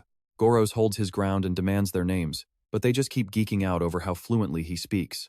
Identifying themselves as the 13th Guard Squad, they casually brag that bagging him alive will net them 5 silver coins each.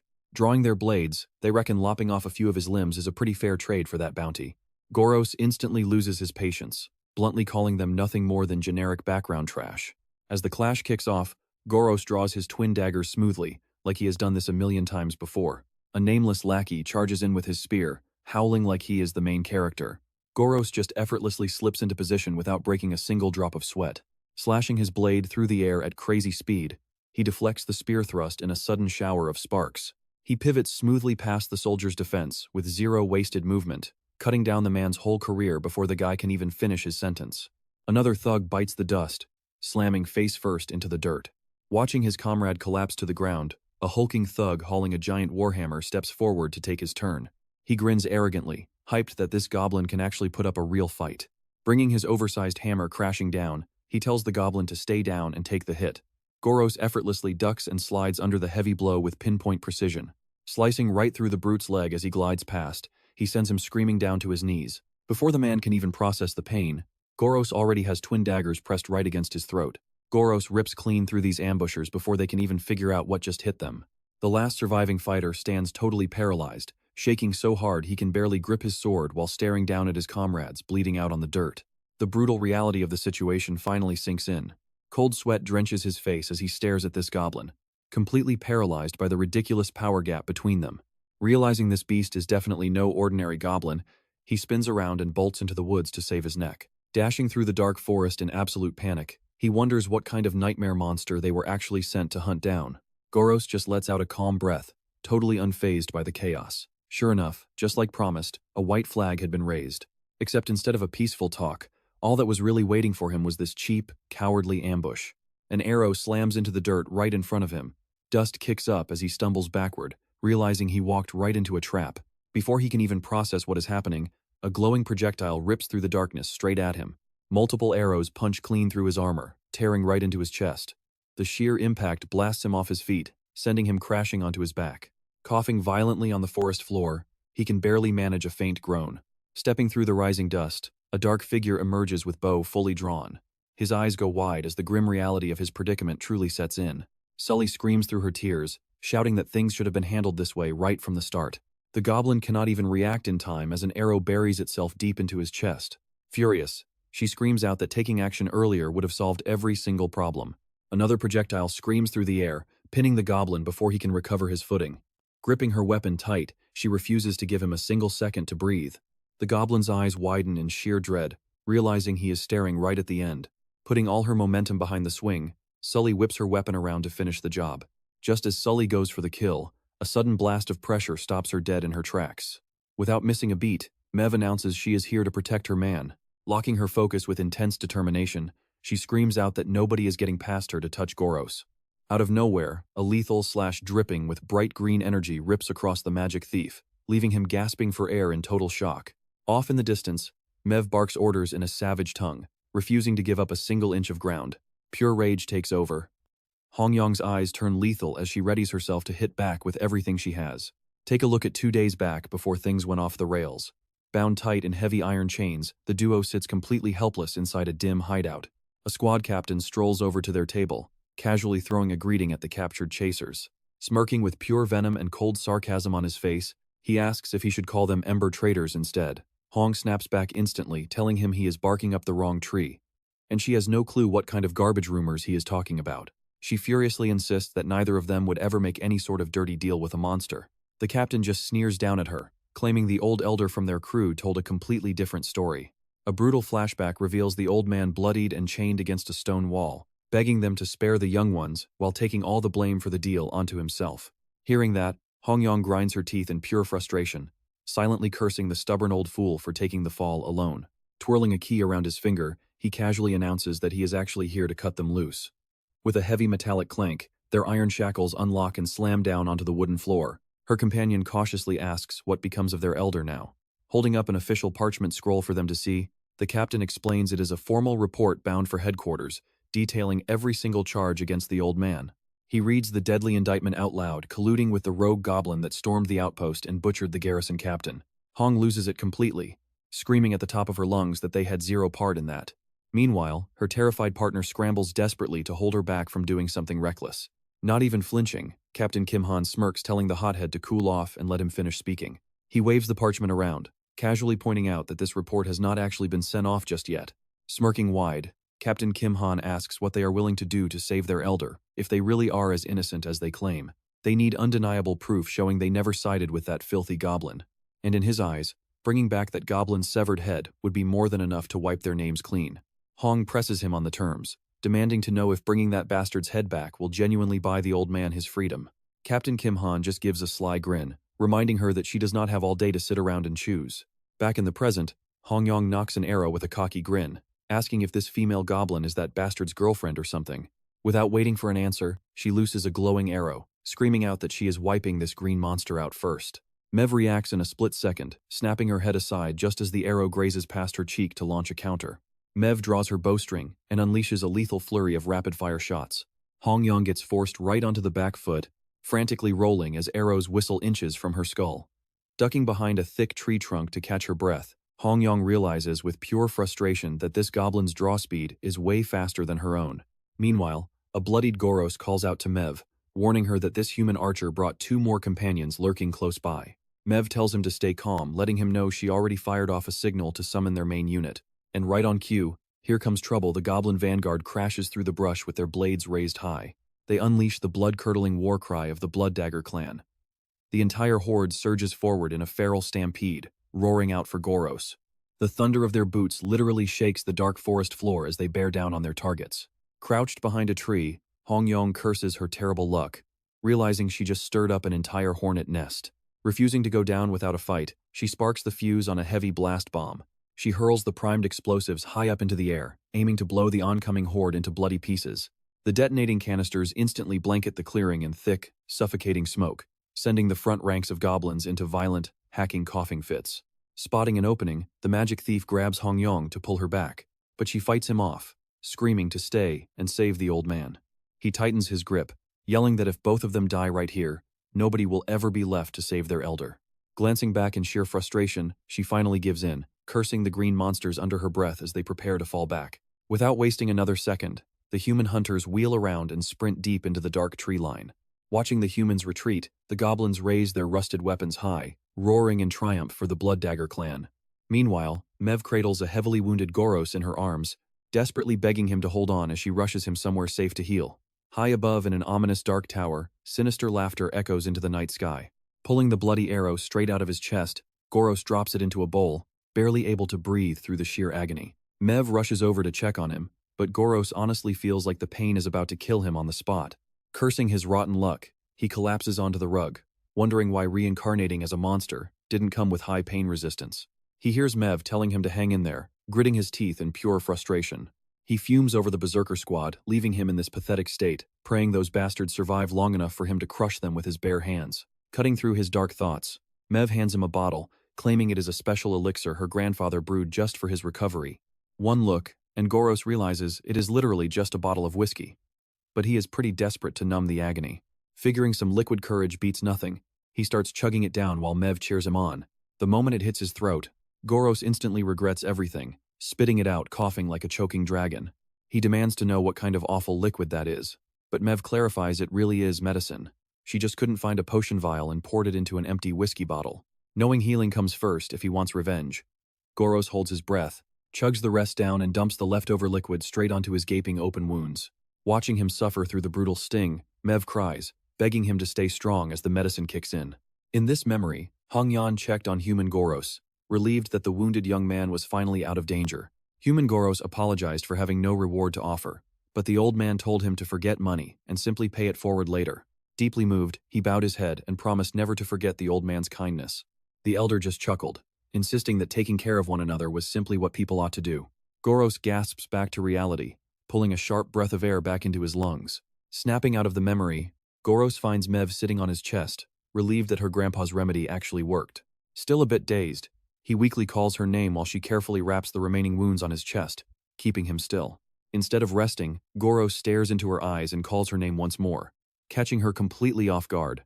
Before she can ask what is wrong, he leans up and lands a surprise kiss that turns her face bright red. Telling her to come closer, he pulls her into a deep kiss that completely melts whatever composure she had left. With the mood fully set, his hand slides over to casually slip the strap off her shoulder. And yeah, you can fill in the blanks here, because Grandpa's elixir is definitely not the only thing working overtime tonight. Mev stammers his name as GOROS pulls her close, shattering the last bit of her calm. Her clothes drop to the floor a second later, leaving no room for hesitation.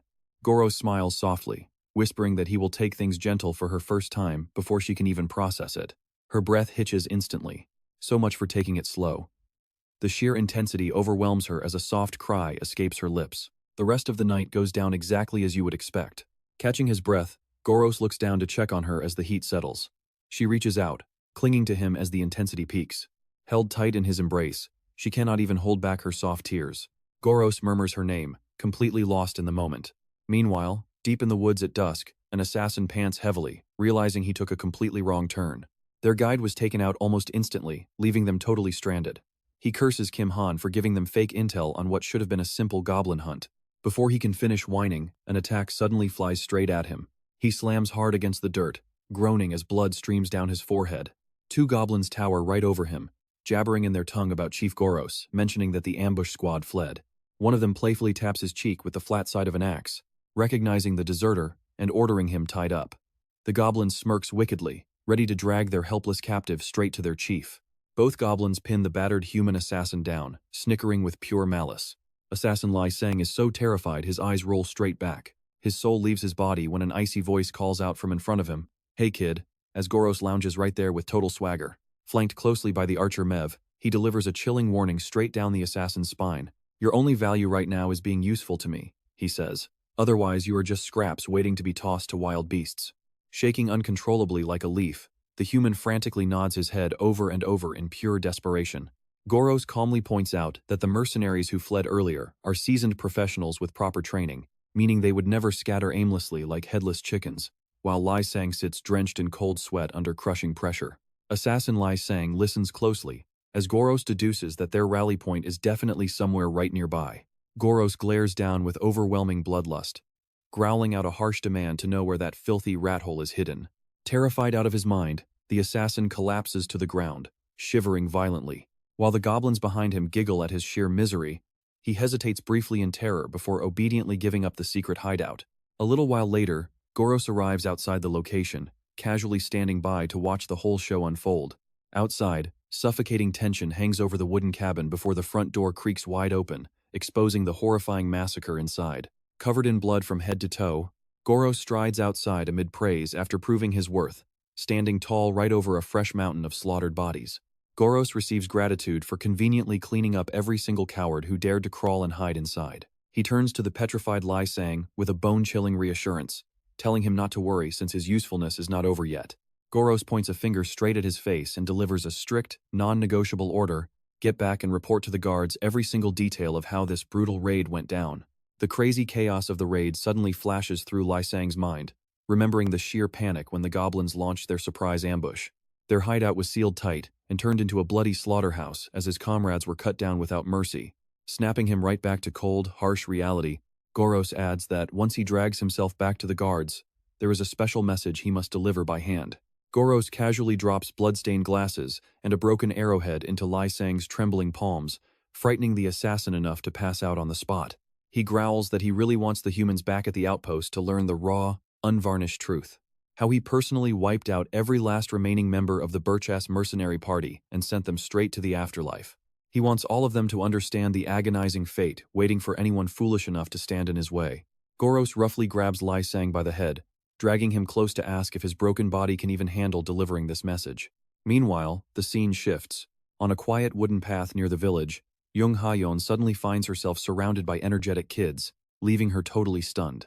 Goros finally takes his time strolling back to the stone cave. Jung Ha-yeon looks up from the wood pieces she is carving and casually tosses out a passing remark.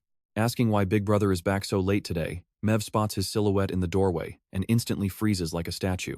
A wicked smirk creeps across her face right before she bolts away at full speed, cackling like a lunatic as she runs and leaving Jung Ha-yeon utterly baffled, right before Goros heads over to report to the mole. The venerable Mozel. Stroking his silver beard, Mozel sternly asks if he truly has the guts to launch a full assault on human guard outposts. Without blinking, Goros confidently asserts that this time he will completely flatten their entire base to the ground. The old shaman looks him up and down, warmly asking if his wounds from the recent ambush have fully healed, as Goros drops to one knee, reporting clearly that the elder's miraculous elixir worked absolute wonders and those minor scratches will never slow down the upcoming raid, while Mole smiles and reminds him that as a clan chief, he does not have to report every little detail. Still, Goros keeps his head bowed low, standing firm on his absolute loyalty, stating that no matter how strong the Blood Dagger clan becomes, his roots will always belong to the Black Moon. Respecting the former clan chief is an unbreakable rule, making Mozel nod along approvingly over and over, deeply overjoyed by Goros's unshakable loyalty, and thoroughly pleased with his respectful, grounded attitude. Mozel officially commits full support for the raid, promising to deploy an elite squad of Black Moon warriors to back him up. Goros can hardly believe his ears hearing that Mole's elite shaman mages are also being transferred directly under his clan. Deeply moved by this massive reinforcement, he bows down on the spot, loudly thanking Mozel for the huge power boost. Meanwhile, inside a nearby human fortress, heavy footsteps echo through the underground dungeon as guards escort the chained sunset swordsman down a dark corridor. They drag the old master right before a lounging officer, who sneers, asking if he finally decided to show his face. The guard captain smugly welcomes the legendary swordsman, not that the old man gives him a single word back. Standing tall between two guards, the sunset swordsman brushes off the useless pleasantries, coldly asking if his execution date is set. Captain Kim Han grins wickedly, gesturing ahead to tell him there is no rush, urging him to open the small box first. Without saying a word, the old man pulls the small wooden box toward himself. But the instant he peers inside, his eyes widen in pure, unvarnished shock. Overwhelmed by panic and fury, he slaps the box off the table, sending everything inside crashing onto the floor. Lying across the wooden boards are a bloodied, shattered monocle and broken arrowheads, leaving him trembling from head to toe.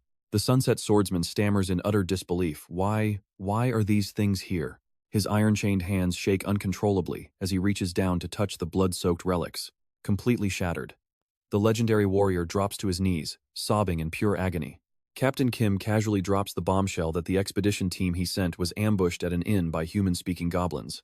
He steps right up to the old man, emphasizing that it was indeed the monster GOROS, the very beast that sent Lee Songjun to his grave.